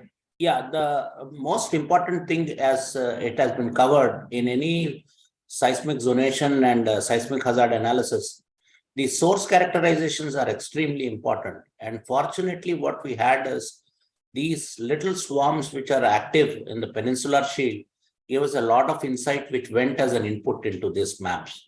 As Professor Murthy had shown, after 1993, the instrumentation has quite improved. And we have started looking at the very background seismic activity happening in the peninsular shield. And this is rather very important because the 67 earthquake, Koina earthquake, and the 93 Kilari earthquake, and the 97 Jabalpur earthquakes have shown that they can spring up surprises and then they can cause a lot of damage. And this was a lot of concern when the map was being produced. And the second important thing which went into this was the site amplification which happens in the soft sediments. And as Professor Raghukant was saying, the CIGN network helped us, and we validated the results of the simulations or the modeling which happened from the observations by using the GMPs which have been generated by for first time from the continental collision, that is the Himalayan collision zone. So a lot of research and inputs which have gone in, and though the map is put before, a lot of thought process and a lot of work which was carried out in the last 20 years to 25 years has been amalgamated and collated, and a lot of thought process went in getting this map. This is all which I would like to add on from the earth science perspective and seismology. And incidentally, the VS30 values which most of the people use, fortunately, there were a lot of areas where we had this Maswa studies, shear wave velocities from Maswa studies were available. And that also went as an input, as Professor ID Gupta was stating. Thank you very much. I have this is the only thing which I would like to add on. Yeah, thank you, Dr. Srinagesh. And now, another important section, because whenever we talk about hazard, geophysics, site amplification, fault motion, near fault, far fault, all these things come. And from a practicing engineer point of view, I think that this is really a slightly hi-fi stuff kind of thing. Now, what practicing engineer asks is, नहीं भाई मतलब मुझे बताओ कि क्या change हुआ है. So that's why I request Miss Alpashet ji to brief on the design implications from two sides. One, you are sitting on the code committee also, where you have contributed a lot. in the preparation of this version. And also from the other side, you are also a practicing engineer. So what are its implications on design? So though next July 1st, there is another session, but today definitely there are many questions which are pouring in. So I request you to like maybe 7 to 8 minutes you take, and then please, madam, please go ahead.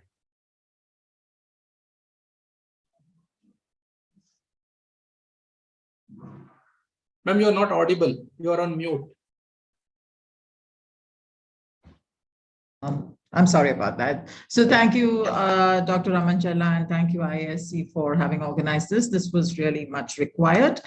And as you have rightly said, I think that I would like to talk a little bit more about the design and the implications of this code. It is a sea change from what we've had earlier. And I do appreciate the concerns of practicing engineers when they have looked at this, and they have definitely been a bit worried about what it means for two things: the design process, and also what implications it has on the overall cost implications for the structures. I'll just tell you a little bit right now about, since today we're talking only about the hazard part, I must tell you that the MAP committee has been very patient, because I think a couple of us who were on this MAP committee, we time and again would get almost to the point of being very aggressive about the fact that it had a lot of implications on the design. And I think a lot of our comments were incorporated in what you're seeing today and what it started out with. I mean, any resemblance is a pure coincidence. So I would say that we have come a long way from what, but I think we should understand. We should understand that yes, we as structural engineers, the buck stops at our desk, and therefore our input is very much required. But very, very often we believe that, oh, but we've not seen that many earthquakes in the past 50 years. But really, the past is not necessarily an indication of the future. And if we have not seen earthquakes, we should be more worried, because there is more of a stress build up right at the faults. So I think it was time that we brought in the probabilistic input, and we went into the PSHA. I do agree that the jury is still out on PSHA versus deterministic methods. But what you must have heard from Dr. I.D. Gupta is that we have incorporated the deterministic by having a lower bound, right? So we've also covered that part. I would like to tell, I would just like to tell my fellow consulting engineers that code writing is a continually evolving process. And as more of us use this, the knowledge we will obtain from the application of this code will inform the future revision of the code. So this is not the end of the revisions of the code, right?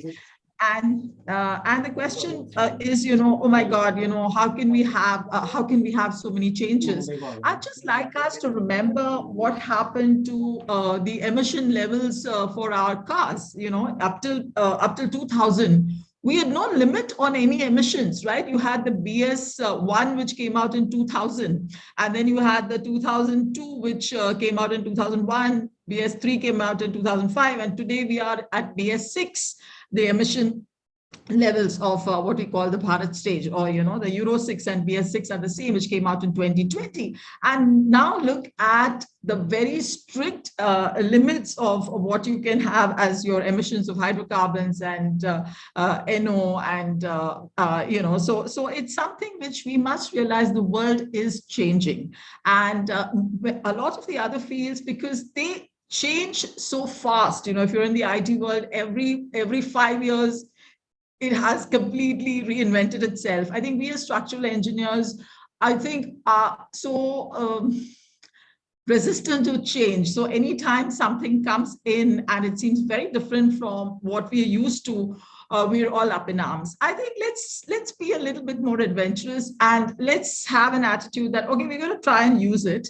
And if we find that there are some things which, are just very, very difficult for us to kind of implement. I think we should continue the dialogue. And I'm sure that this code committee is very receptive. And, I'm out there as a consulting engineer. And I think I like to have my voice heard if I feel that there's something which needs intervention. And I think in the next session we're going to have, we will talk extensively about design and about the implications we are going to have and why we need to have those changes. Yeah, thank you. Yeah, thank you, madam. That you have given a lot of details about from the both sides, from MAP committee participant in that, and also from the point of view of practicing structural consultant. Now, actually, I was talking to a few people today, asking them to attend, and some people called me. All were practicing structural engineers. Now, I put those questions in two categories. One, I request Rupen to answer, and another one, I request Praveen Khandelwal to answer in his in their brief remarks. So, first one, what people were concerned was like, I'm designing a tall building in Hyderabad. So, how my forces are going to change? Suppose if I'm designing per se 10% of seismic weight right now. So, what is this new map going to do? So, simply that question. And then the second one, I request Praveen Khandelwal to answer is, what are the cost implications?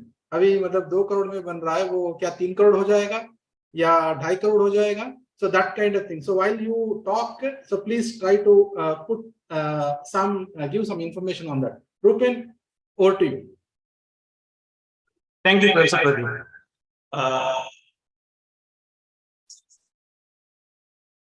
Yeah, I'll start by reiterating what Arun Kumar ji said, that the endeavor of BIS is to promote safety through unambiguous provisions and specifications. And that has been the focus of this committee. The previous two, today we're talking about the hazard part. If we look back, the previous two revisions happened in 18 years of time. We have crossed that limit quite a few years back for this time. And but that's more important than that is the approach. And I think today we should focus on the completely different, more scientific approach that we have adopted this time to revise the basic hazard. So that's a thing to celebrate, in my opinion. That's the first point. Now, what are the implications of that, being bold enough to incorporate this today after 21 years, let's say, if we count from 2020 to the last revision? Yes, there have been changes. As you also mentioned, that there will be situations where some of the towns or cities will see a change in forces. We will see more quantitatively later on the next session. But a couple of things I want to caution today is, first thing is, please do not compare the zone factors, the Z factors of the previous version with current version. Because if you try to do that, you will be assuming that the Z factors that exist today are representative of events of 2475 year written period. That is not, there is no basis for making that assumption. So that comparison, when we talk about cost, increase in force, and so on and so forth, our basic comparison begins with Z factor. My humble request to everyone is not to start comparing the zone factors. We will see in more details as to why am I making this statement and what it will lead to later. So please, stay calm on that. Your question specifically, will there be an increase in design forces? Yes, in some cases, but I want to say categorically, there is nothing to panic. I want to say that very clearly. So please look at it in that perspective, that we are making a very important change today in terms of how we define hazard in the country. And that is where the tremendous effort, as Dr. I.P. Gupta also pointed out, Professor Raghukant has done tremendous amount of work. And let us celebrate, let us welcome this change. because it is needed. It is needed. We cannot afford to go on doing what we have been doing in the past in terms of the hazard assessment. One of the key things, the other next thing that will happen through this change is that today, every engineer will effectively come out with a more confident design. And I say this again because earlier when we started our design, we used to start our design, we did not have full confidence in terms of what these Z factors, I factors actually represent. Where do they lead us to? We used to get some numbers and we were happy with those numbers. Today, we will see a little increase in the number. We may not be happy to begin with, but one thing is for sure, today, we will have much more confidence in whatever that number is. And that I believe is a big win that is going to happen for all of us as engineers, as academicians, as professionals in this country. And that is what is going to, I'm sure, help us have better built environment in the country in years to come. I'll stop with this for today. Okay. Yeah. Thank you, Rupal. Yep. That was a really good information. Now over to Shri Praveen Khandelwalji, who was also part of this board committee, and he participated in this revision. Was very active participant, also from the point of view of the cost implications and how the designs are going to improve. Praveen Khandelwalji. Thank you, Pradeep. I will answer the cost part, but I will also highlight some other things which have not been, impressed so much. So the Professor Murthy showed a table of the presentation of the future of the codes. So the basic idea in all these codes is that all information related to analysis, design and detailing, even retrofitting will be put up at a single place. And this idea itself is a great idea, Professor Murthy, and this will help all stakeholders, whether I'm an owner, I'm a structural engineer, I'm a construction engineer, or I'm a regulator, I'm a teacher, or I'm a student. It will help everybody because all information is at one place. It has never happened before. It is not there in any international code. So that's a great idea. And see, once this all information is at one place, chances of omission will be minimum. So that is the point. And now with respect to other changes, this code is having a visionary approach towards defining the limit states and towards defining the importance factor. It is having much more structured approach than available in any international code. And thanks again to Professor Murthy for that. And it also provides the analytical hierarchy for the new construction as well as for retrofitting construction. Now I come to the cost part. So where I have analyzed by myself, where the zone is not changing, say it is in the same zone as before, the increase in the seismic force is not much. It is marginal, say 30%, something like that. We have to also remember that we were having a factor of 1.5 in the load factor earlier, which is not there now. So we have to compare, it is 1-to-1. It is not that 0.45 in zone 4 will go just like that. We are having 0.24 multiplied by 1.5, it is 0.36. So of course, values have increased, but the increase is marginal. For the cases where they change in the zone, then there is significant increase in the forces that we have to admit. Now, with respect to the cost part, suppose I am in the same zone and my force is increasing by say 30%, 35%, or some number like that.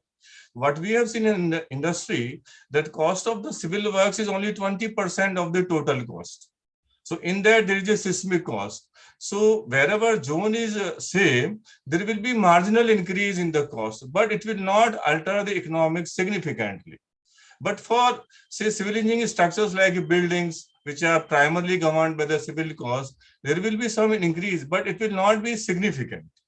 But where we are having the change of zone, say from zone 2 to zone 3, the forces may increase 2 times or even more. So there it will have a significant impact. But then it is a hazard assessment.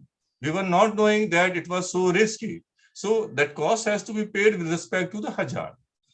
So am I able to answer your query? Yeah, sure. Thank you. Now, actually, this question I asked you specifically from the concern that you know that there is suddenly hello. the comparison is say अगर petrol या diesel का दाम बढ़ गया तो everything will change. Okay, so it should not happen that for common people because seismic zonation has increased, now cost of their house is becoming maybe dream double हो जा रहा है. So we need to be giving these values transparently and bluntly saying that okay, total cost might increase 15%, 10%, so that people are aware of that. Now, I thank all the panelists. You have given wonderful insights into this massive exercise of major revision. Now, I request all the panelists to open their camera and be available. So, till now, there are 48 questions which are registered. So, what I'll be doing is I'll take up questions, and also parallelly, I request panelists, whichever question you feel relevant, you can directly type an answer there, because we will not be able to complete all the questions. Some questions we will take up maybe 15-20 questions live, and then many questions, as many as possible, please type the answer then and there itself. Okay, so now I start taking these questions. I'll read the question and then I'll point out maybe who can answer. Sometimes name is also written in the question, so I'll request that panelist to answer. Okay. The first question, I'll go randomly, not in the serial order. So, but first question I'm taking as the first question itself. This is to Professor Murthy. So, is there any correlation with the population to our zoning? Sir. Yeah, when we do hazard assessment, we don't consider either population or built environment, and then we do hazard assessment. And it so happens, that's why we showed you a table at the end. What is the consequence of the hazard assessment? What is the population distribution now? So during hazard assessment, we don't consider population. Okay, sir. Thank you. Yeah. Next question, I'm putting it to ID Gupta ji. Sir, the question is, can we have lat long for boundaries of different zones, so that the location of structure to be designed can be marked on its zone exactly as the zones are divided narrowly in the parts of India, many parts of India. Sir. Yes, yeah, it had been already discussed during one of meeting, and we had been thinking to provide a GIS-based map for the zones, so that people can very accurately mark the location of their structures.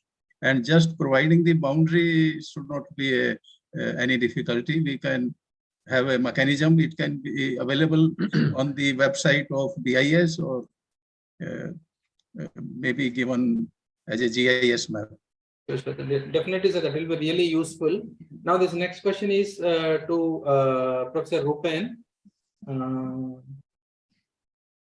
Yeah.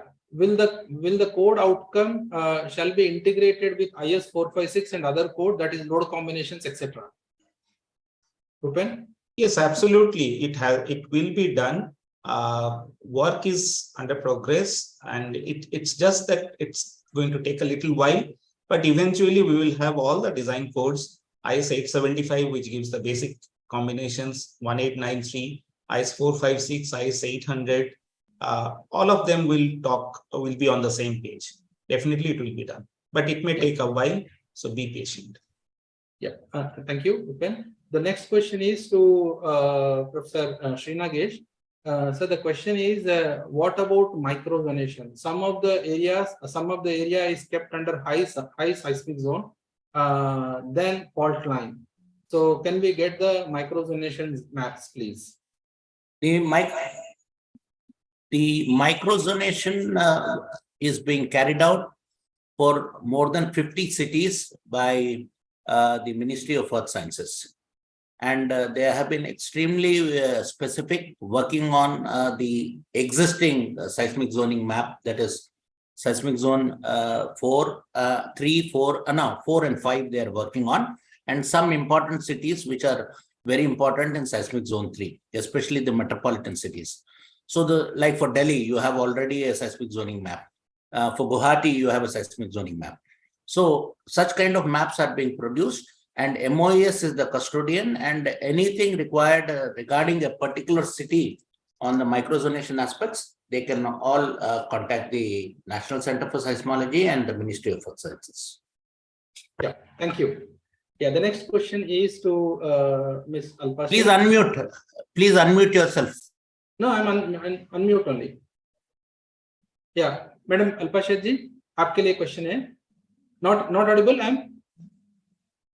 Yeah. So this draft code provisions will make all the existing buildings and the structures under construction as unsafe. Should we have to rehabilitate all the existing buildings, Madam?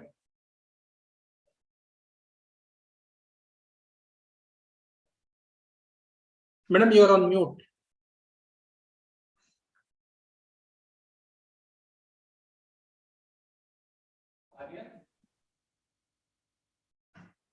Sorry about that. Sorry. Can you hear me? Yes, please go ahead. Yeah.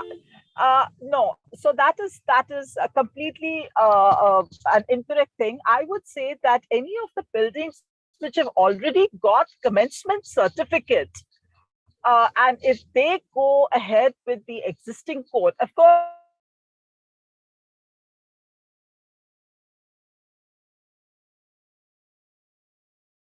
Professor Murthy, you can take it over now. Yeah. What I would do, those buildings which have already got the commencement certificate can go ahead with the existing codes, but the buildings which are coming, which will be constructed. See, as I said, it's about, like you have emission levels which get stricter and stricter. That doesn't mean that if I have an existing car, I can't, which is, it doesn't have as good emission controls as the newer cars, but it doesn't mean that I have to junk that car. No, but once it is finishes its life, when I get a next car, it has to be a better car. So likewise, when you see, I think what we must remember is that every year about 5% of the built infrastructure, it gets reconstructed, right? So we have that process going. So we will, in a matter of 30 to 50 years, you will have a completely new infrastructure. The built habitat will undergo a sea change, not all 100%, but a large part of it. So that's how you would go about it. It doesn't mean that your old buildings are unsafe. It just means that your new buildings will be even safer. And see, what is also happening, we need to understand that when we were, really low down, we remember at one time India was an underdeveloped country and, developing, and now we're almost, with the big boys as developed nations. So as we are moving, the march forward is making us also look at what we expect out of the behavior of our buildings. Also, it's more fine grained, right? So earlier, our only requirement was that, there should be no loss of life, right? Now we are moving towards saying, no, we don't want,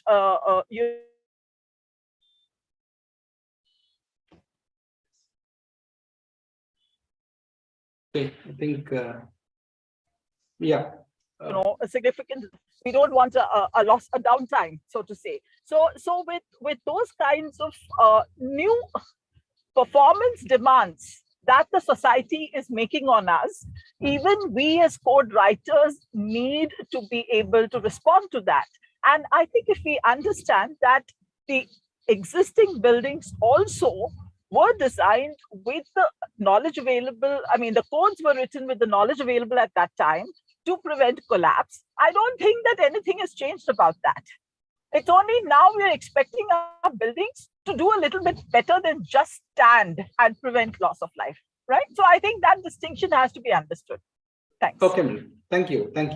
Yeah, the next question is to Professor Murthy. This is by Professor Maina Ghosh. Rupen wants to add something. Yeah, Rupen, please. No, I thought there are clear things. We can request Mr. Arun Kumarji to come and clarify this, because there are clear instructions on also on National Building Code on this. Exactly. Yeah, please. Arunji, please go ahead. Thank you very much, Professor Goswami. The National Building Code of India is the document based on which the bylaws are derived. I echo what Ms. Alpa Sheth Madam just mentioned. She's 100% correct. Code is already very much explicitly mentioning in Part 2 administration in its clause 11.2 in a clause called pre-code development. Wherever a builder or the owner has got a permit to construct a building based on a current version of a standard, he can continue to do so.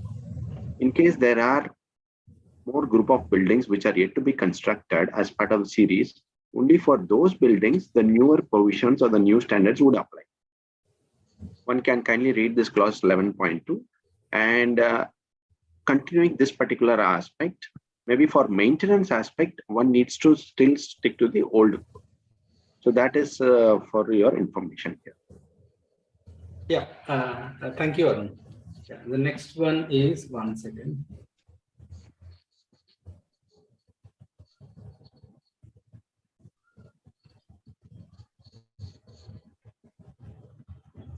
Yeah, this is by Professor Maina Ghoshal. So earlier I was not reading the names, now I'll tell the names also. Yeah, why AEU units are added?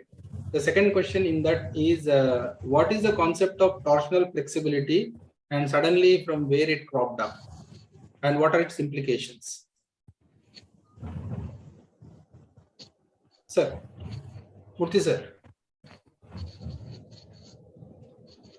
Yeah. Architectural elements and utilities is not a new find. It is just that we have woken up now. 90% of the finishes, 90% of the cost in hospital structures and critical structures is only because of the items other than steel and concrete. In the case of office buildings, commercial office buildings, it is 80%. In the case of residential buildings, it is 70%.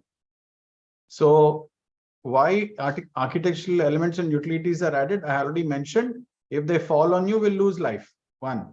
If they fall down, we'll lose property. So on both counts, in the past earthquakes, it was noticed that if you have a glass building and you're standing next to it and an earthquake comes and shakes it, 6 feet of glass will pile up on you. Of course, you will not be alive. And so it is important to make sure such glass doesn't fall down from such heights. So now it is very important that not just the profession of civil engineering, but even electrical engineers, mechanical engineers, metallurgical engineers, all of them also recognize earthquake as a serious hazard and make sure that the products that they are coming up with do not have such a threat. One. Second, our practice in India, we need to have a code for false ceiling, right? 60–70% of the false ceilings fall either during or after construction. So we need to make sure that false ceilings are not loaded with so many items that they become too heavy to handle just the inserts that are put in concrete slabs. So I pray that we'll take this more seriously. This is a large sum of money as well as a threat to life. One. Second is that this is not a surprise item for us when we talk about torsional flexibility.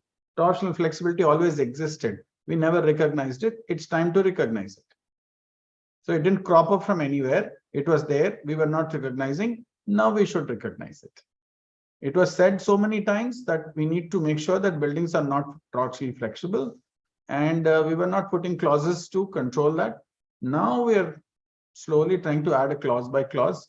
And so if you have too much of eccentricity in a structure, then you will see large amount of oscillation. And this oscillation is happening because of the proximity between torsional natural period and translational natural period. So if you keep these two farther away, then you can allow larger eccentricity. But if you keep them very close to each other, torsional natural period and translational natural period, then you need to make sure eccentricity also comes down. So generally, it is observed that you don't have too much luxury of eccentricity. Important thing, and observed worldwide, most buildings, they try and go towards making them symmetric as much as possible. Thank you, sir. Thank you. Yeah, the next question is to Professor Raghukant.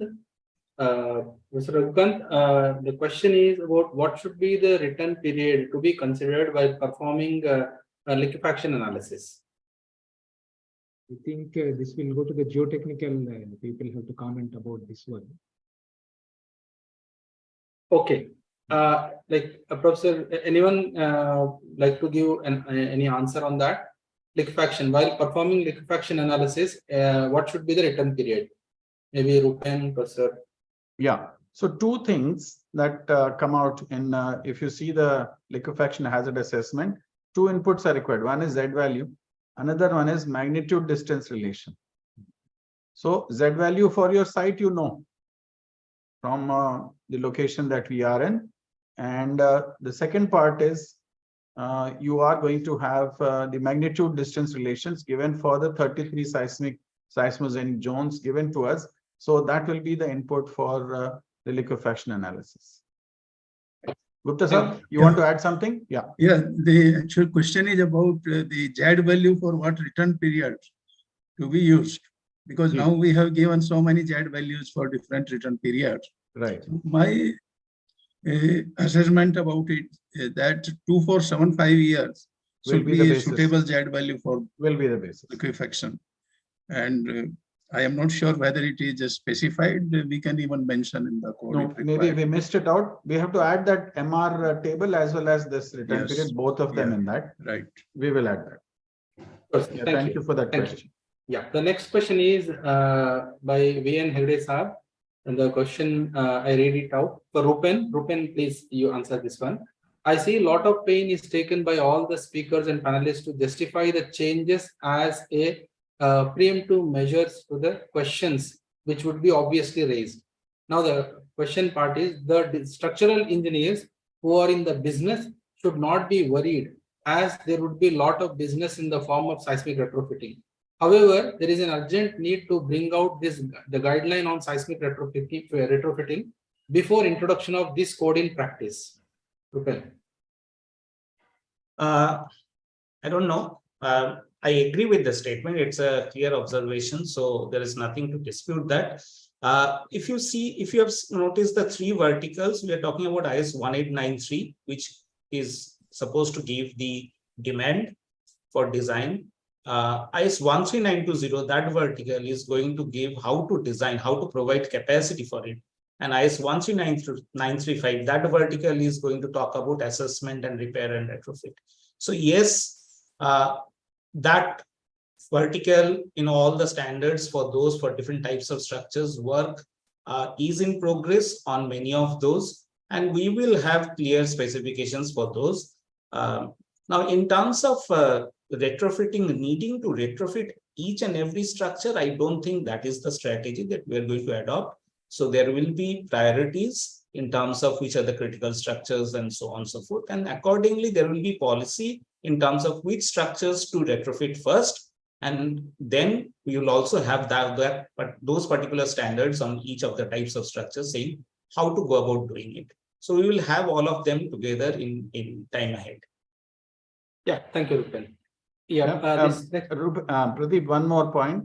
Yeah, it is planned that we release parts 1 and 2 of 1893, 13920 and 13935 simultaneously, so that there is no lag and there is no question about which code, which combination of resistance for retrofit. Yes, thank you, sir. Yeah, the next question is to you only. This is by Dr. Subramanian Narayanan. In the earthquake resistant design, we assume damage will occur and the design is done for life safety, considering ductility and overstrength. Is the draft code, is it in the draft code, is it implied that there should not be any damage? No, the draft code clearly says that there are two options for designer. One, you can do no damage design. Second, you can do with damage design. And what we have been doing all along is with damage design. Those clauses are improved. But there's also an option to use special designs like base isolation. And so that option is also open, where structural elements will not get into damage, but chosen elements, devices will get into damage, like base isolation. Yeah. Thank you, sir. Thank you. Now, this question is to Dr. I.D. Gupta ji. how to go about the cities which exactly lie on the borderline. Yeah, this issue was discussed during some of the meetings and perhaps during the CED 39 meeting also. And I don't think that we have arrived at any reply or resolution on that yet. Yeah, so Okay, we thank you, need sir. to. No, this one was the of question on the idea was that, borderline. This is the question go on the for borderline. higher On the side. borderline, yes. Okay, so there was one attempt which was made is to make sure that any town with 1 lakh or more population, which if it is split by a zone line, then it will be put in the higher zone. Raghukant, is that what we Yes, agreed yes. upon? Yes, yes. And we implemented that in this map itself. But it was So difficult. it's unlikely you will have large cities broken into 2 zones. That is unlikely. Okay, thank you, sir. Thank you. Yeah, the next question again to Rupen. So, is the revised code validates softwares and its versions, if any, to model and work out desired parameters? Design, softwares will obviously incorporate the new code, and they are only going to be the standard analysis and design procedures, and I'm sure they will update their softwares accordingly once we have the new standards. Yeah, thank you. This question I want to put directly to Arunji.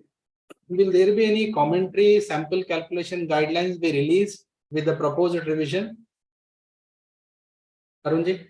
Yeah, thank you. That's a nice question. In fact, it has been being debated in the CD 39 committee also. Who would start, when do we start, etc. Because now that we have got multiple versions of codes, 1893 series, 3920 series, and the third series coming up, we need more helping hands. And yet there is some internal option also available which can be extended. Those who are interested can kindly contribute to us separately to BIS. They can be in touch with BIS. And we would intend to bring a special publication or a handbook which would clarify.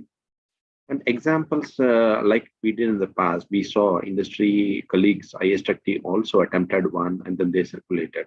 If you want BIS to bring one, maybe we need more hands to do, because already I see that some of the questions are saying, what happens to CD 43 standards on foundation? What will happen to CD 7 standards on steel?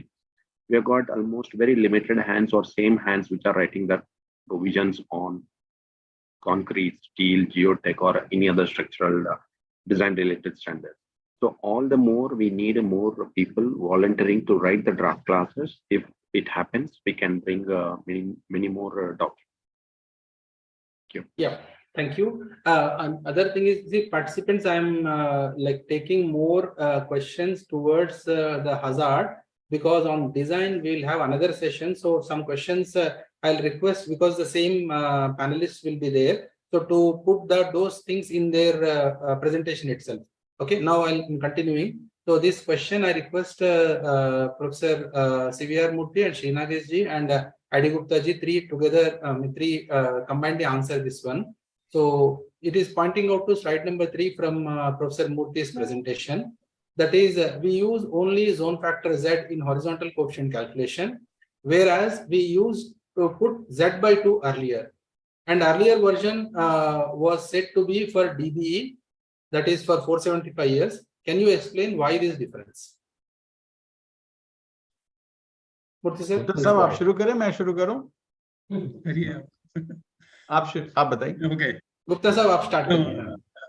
Though I passingly mentioned in my presentation also, the Z by 2 was earlier put mainly for deciding the alpha H for buildings, for which the return period was assumed to be for 75 years. Though the zone factors in the existing code and the way the zone factors were decided, it is not based on any hazard analysis where return periods explicitly come into picture, but the zone factors had been assumed to represent the MCE condition. And now also for buildings, we decide the zone factor with 475 years, which is less than what is given for 275 years. So the factor of 2 is coming through the return period rather than giving directly. Okay, sir. Murthy, sir. Yeah. So earlier there was only one zone factor for all structures. Now for each structure type, there's a separate zone factor.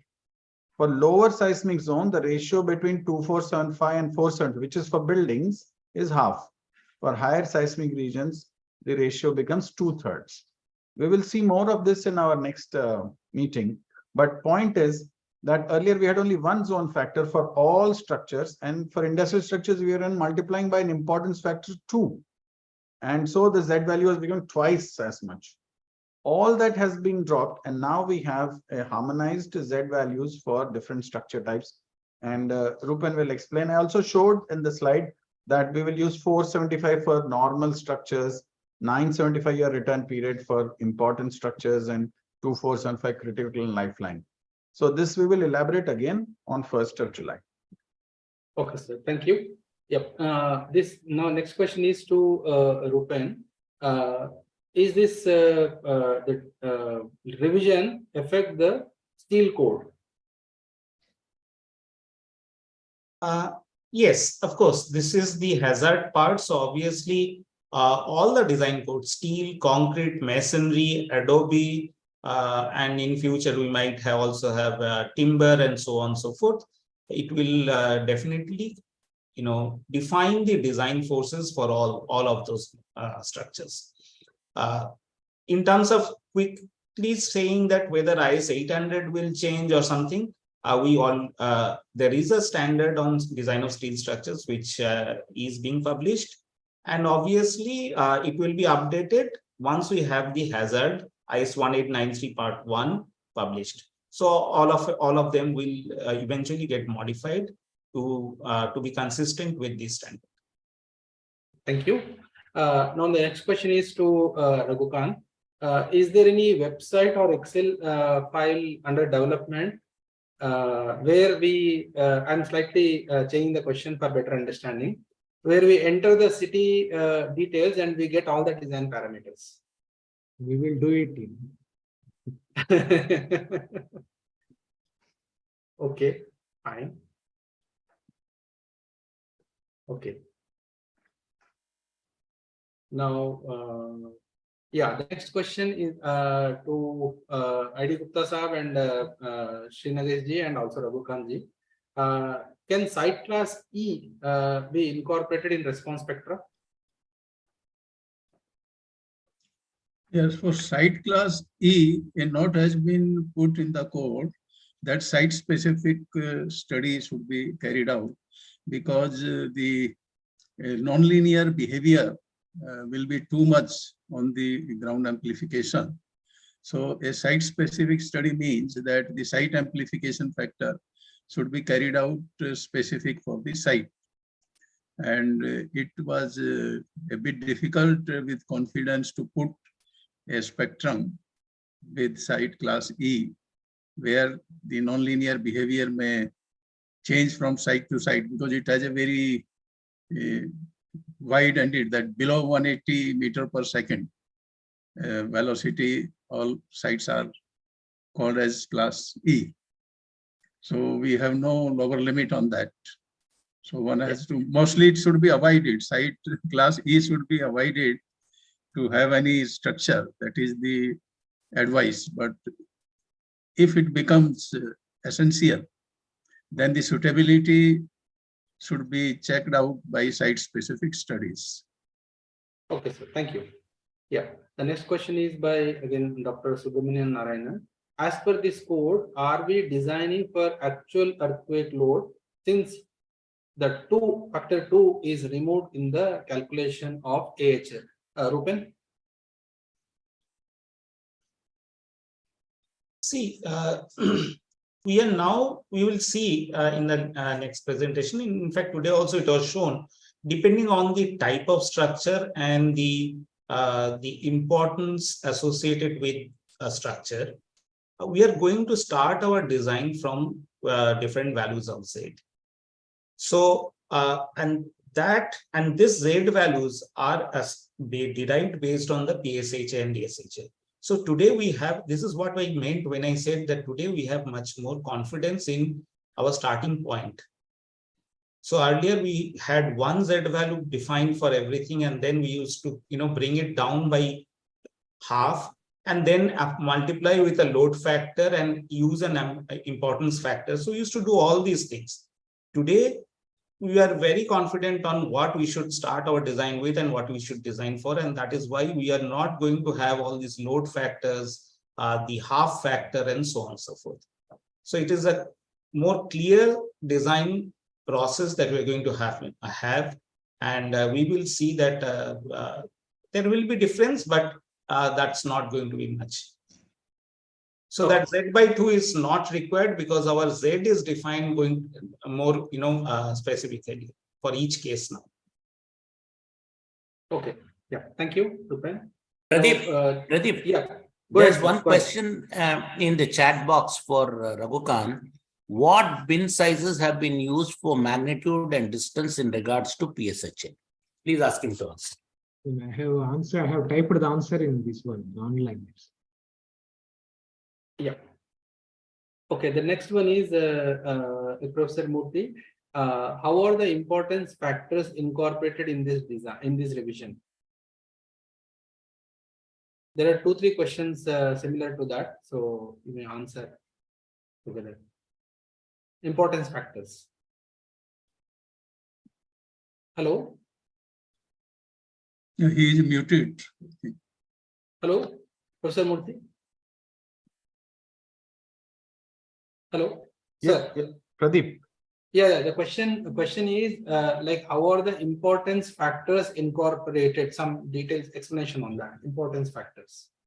Yeah, so very clearly, first of all, we are saying that there's no need for importance factor. However, it so happened that within buildings, within bridges, within water tanks, there are different levels of severity in case there is a loss. And so what we said is, first of all, have different sets of structures, like buildings will be of normal buildings, important, critical, and so their return period Z will change. Even within the buildings, in each category, there was a feeling that I have a building with few people only, and I have a building with 50 people, 200 people, 400 people. So can I give an importance factor within that? Answer was yes, but such that you don't give such a large importance factor that you'll cross the next Z value. So all importance factors from now on will only be between this Z value and the next higher Z value. You will see that clarity coming in the next meeting on 1st of July, when Rupen will show you for buildings how this will make sure that we are staying within each slot. Okay, sir. Thank you.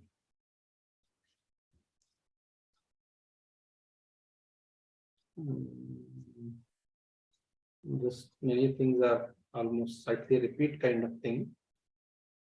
Let me go to the new questions. Yeah, the next question is to maybe Arun itself. Like when will the code for seismic design of bridges, that is IRC SP 114, adopt this method for design?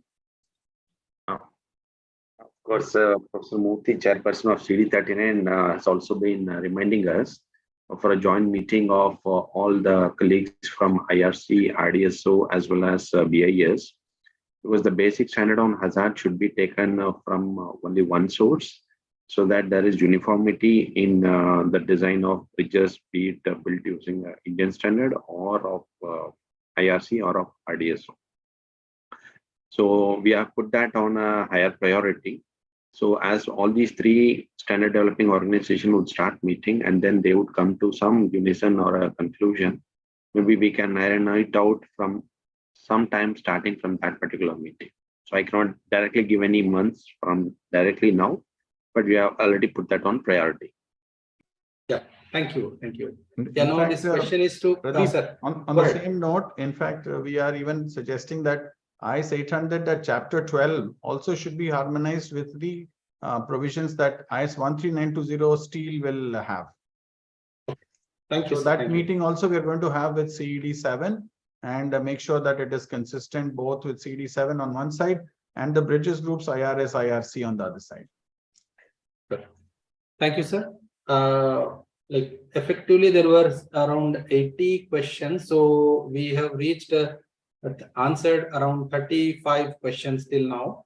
Now I'll take up 4-5 questions because many questions are related to design, which I'm postponing it to the next panel discussion. But 4-5 questions I'll take. Now this question is to Praveen Khandelwal ji. No damage design will not be cost effective. So Praveen ji, you want to comment on that? No damage design will not be cost effective. No, it depends. I mean, say when we are doing no damage design, okay, then we have to incorporate the special features like base isolation or other technologies. Okay. But if we see the standard, even in no damage design, our part 6 is asking for ductile detailing in the superstructure. Okay, so that is the basic premise in our standards, that even in this kind of designs, okay, now it depends what kind of structures we are targeting. Okay. If we are targeting about the buildings, then there was some study by IIT Delhi that it is marginally costing, marginally over the normal design. It depends on which zone we are and what are the relative costs. So there is already some structures are standing in Noida, some couple of buildings they have designed, and they gave some figure which was, if I remember from memory, it was around 10% or so. But that's a general figure. It may vary from building to building.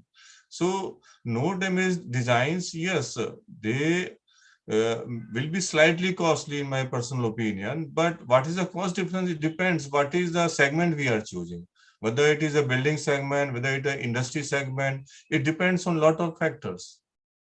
So does that answer? Yeah, fine.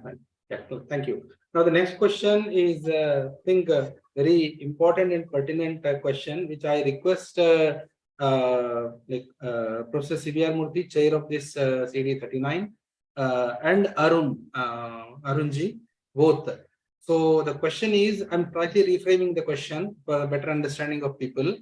Like there are some structural designers, consultants, for cutting the cost, they don't follow this code. So what are the legal implications? And is there any document related to that? Arun, I'll start with you, then I'll add some. Yeah, sure, sir. See, already as we spoke in the middle part of this panel discussion, the law of the land is already said that NBC has to be followed because the building bylaws, various building bylaws have cross-referred to Part 6 of National Building Code. Part 6 is in turn cross-referring or utilizing the entire provision of IS 1893. So if somebody says that he is not going to use 1893, he means he has already designed, dug his grave. That's what I can say. Yeah, what is that? Yeah. So what I was going to add is, see, every time cost need not increase. The reason why cost is increasing is we are choosing a poor structural system, which is a moment frame. So long as you continue on moment frame, construction will become difficult, costly rise, and you will not get performance. So what is important and what you'll see in the next meeting on 1st of July is that we are now regulating structural systems for different zones. Because engineers are not able to sort of take that choice, we will guide them and help them in choosing the correct structural system. So, for example, I have a moment frame in a high seismic region. The column size will be large, beam size will be large, the reinforcement will be heavy. But if you choose a structural wall, put a structural wall in that, all the juice from beams and columns is vanishing, and only walls will have some steel. Walls fortunately have long dimension, so they give large stiffness as well as large moment of resistance, large shear capacity. So this is the occasion where engineers will start enjoying using different structural systems and bringing economy to the structures, right? It is true that we got used to moment frames, but maybe it's an occasion to try and build capacities in different other structural systems. And in steel structures, the new standard is going to talk about eccentric brace frames, concentric brace frames, in addition to moment frames. Internationally, moment frames have never survived in any earthquake if it is a high seismic region, it does not survive. That is the big worry that we have, that if we have to reduce loss of life in this country, we need to make sure that we also guide our engineers to choose more efficient, more appropriate structural systems. I'll give you an example. In 1900s, the seismic force was 10% of the weight of the building in America. Now it is 30% of the weight of the building. The loss of life was very large in 1900s, early 1900s. Today, loss of life is reduced to very, sometimes single-digit numbers, sometimes in tens.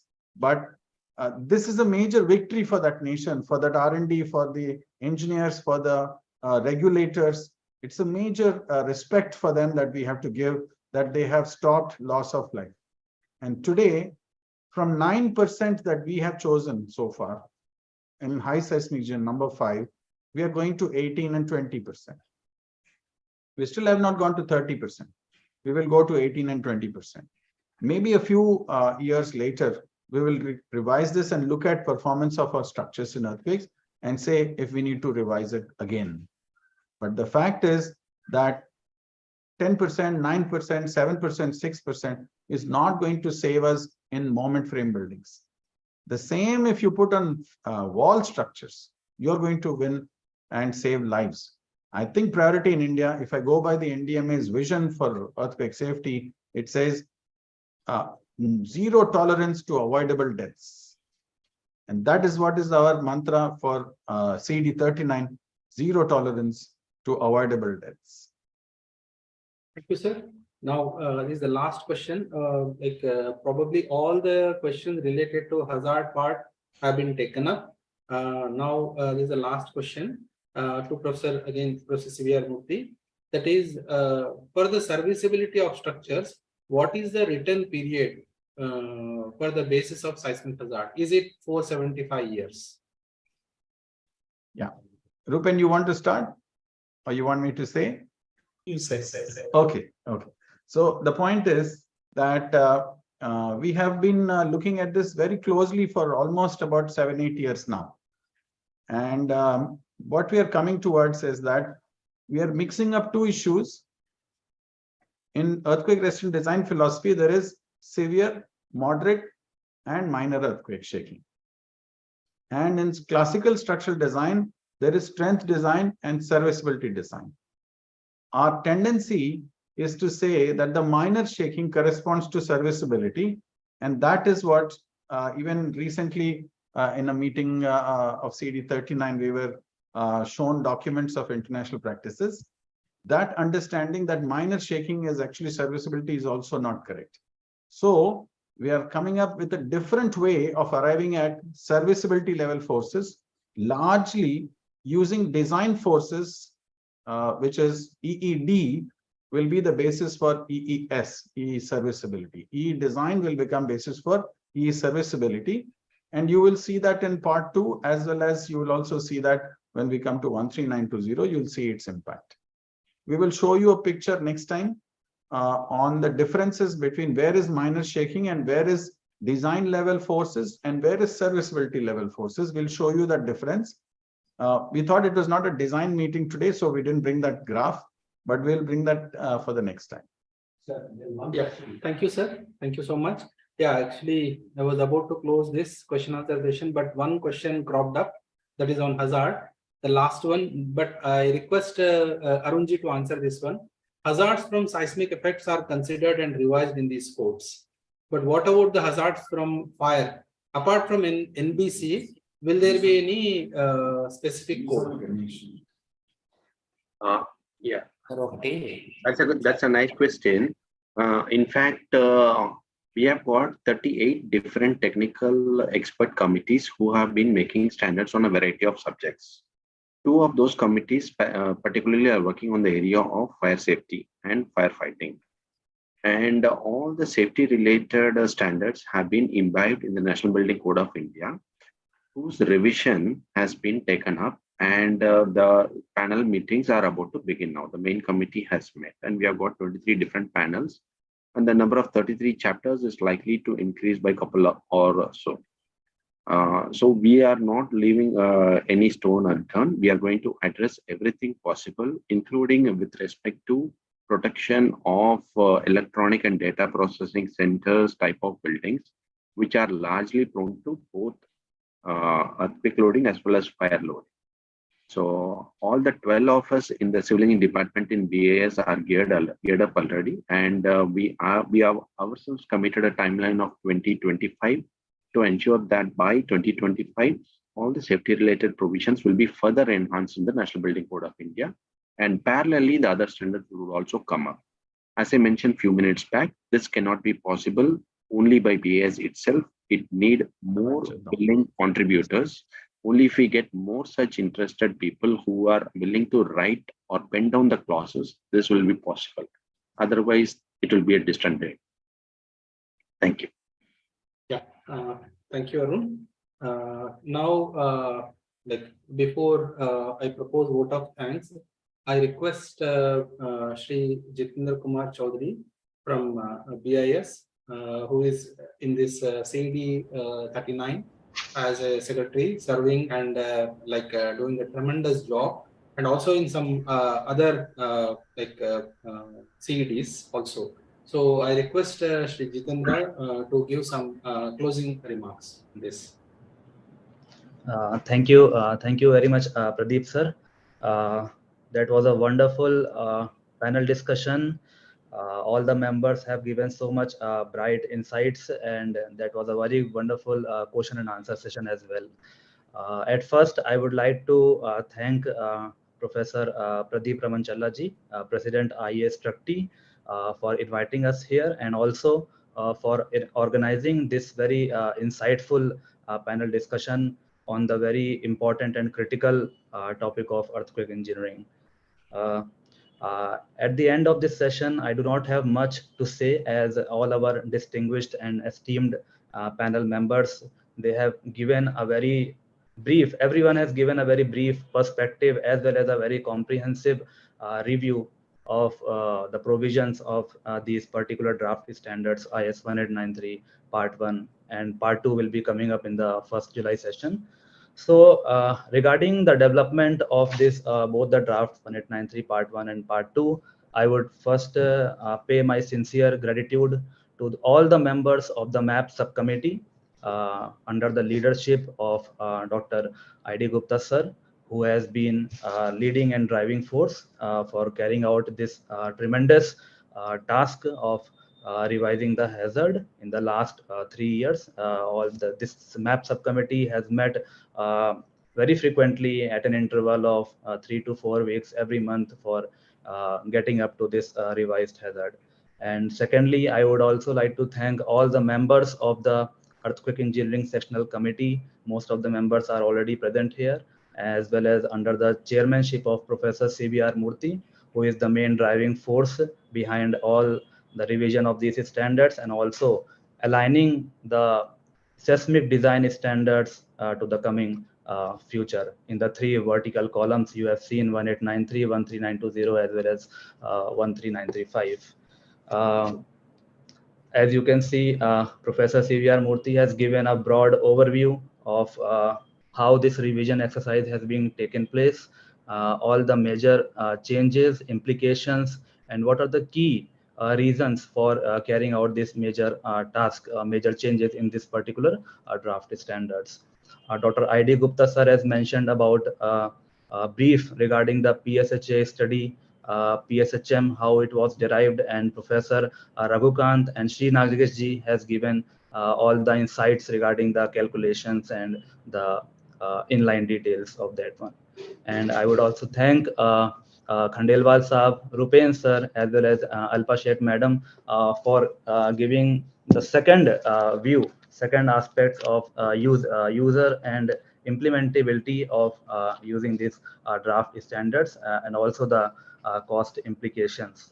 At the second end, I would also appreciate the audience which have participated today, our engineering fraternity, for their active participation and their kind involvement. I hope that with this today's panel discussion, a much better insight and a much better understanding you have all been received for why this major change has been brought out in this 7th revision of IS 1893.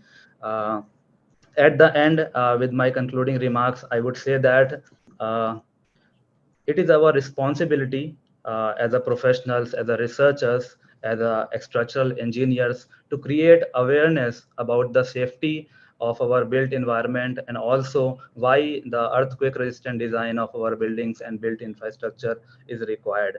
And I would also say that let us try to gain whatever knowledge and understanding we have received today from today's panel discussion. Let us carry it forward and make it in our take a collective effort to create a more better, safe, sustainable, and a resilient built infrastructure, as well as protecting our lives as well as others' lives. Because change is part of our life. You can see that right now the whole globe is changing, the climate is changing, our environment is changing. You can see so many disasters, cyclones, earthquakes, and floods all are now just changing their patterns. So accordingly, we all have to make changes in our design philosophy. We cannot rely on our earlier design aspects and design philosophy. So with these remarks, I would say that adopt these changes. We are not making a very significant change over this one. We are only gradually improving our design and concepts like that one. And I would at last I would say that right now we have 7 to 8 days more for which the comments section is open. I would request all the participants to make utilize this time and give your feedback, suggestions, input, so that it can be taken up for consideration by our expert panel members. So with these kind remarks, I would conclude my talk. Thank you very much, everyone. Thank you, sir. Yeah, thank you, Jitendra. Yeah, now we are at the end of this part one, that is panel discussion on part one itself. It is my privilege to propose vote of thanks to this one. As it is said in NDMA document that zero tolerance to avoidable deaths. So it is our collective responsibility to take this version of code to all the people who are responsible for making safe built environment. And I feel we have started that a journey because so many questions were poured in, and definitely all the answers were also given. And the answers to design aspects, some are given today, and some we have postponed it to the next panel discussion. So I sincerely thank Professor CVR Murthy, who is the chairman of this CED 39, and readily agreed for this panel discussion. And while discussing with him, we decided, he gave advice that it is better to split part one in one session and part two in another session. And also, it may be good to involve as many people as possible who participated in this code writing, so that people listen to the first-hand information rather than interpretations of people who have not participated. It might happen that other people can say later. Okay. So that is the first thing. And I really sincerely thank Professor CVR Murthy who has given a detailed introduction of what has gone into this new code, this current revision. And then I thank Dr. I.D. Gupta Saab, who has given also very much detailed information about how this exercise has been done, and how many consultations and how many discussions, how many times these things have been revised, and also how we can do the simplification of that. So thank you very much, sir. And I sincerely thank the participation of Professor S.T.G. Raghukant and also Professor D. Srinagesh for giving valuable insights in the preparation of this hazard map and also design spectrum. And I thank Professor Rupen Goswami, Ms. Alpa Shetji, and Shri Praveen Khandelwal, who have added their remarks on the implications to the design One is how the forces are going to increase, how the practicing engineers are going to take it, and also the cost implications of that. These three angles are very, very important. And two people from directly BIS who have started this panel discussion, like by Shri Arunji, who has given the how this platform was set up, how the code revision started, and half the way he has handed over the baton to Jitendra, and Jitendra closed it very nicely, giving all the important technical details which were covered up. So thank you very much, and I sincerely thank Shri Alok Bhaumik ji for giving the introductory remarks for this one. And also I thank Professor Ravi Sinha. For some reason he could not attend, for some important other emergency he could not attend, but he promised to attend and be a panelist in the next, that is July 1st event. So I thank all the participants who have enthusiastically asked all the questions, and questions are of very much relevance, which will improve our code and towards the life safety of people. So thank you so much. And I also thank the Secretariat of IS30 for supporting very well. Thank you. So we'll close the session now, and we'll again join on July 1st at 4:30. Thank you. Thank you. Thank you. Thank you. Domo arigatou gozaimasu. Thank you.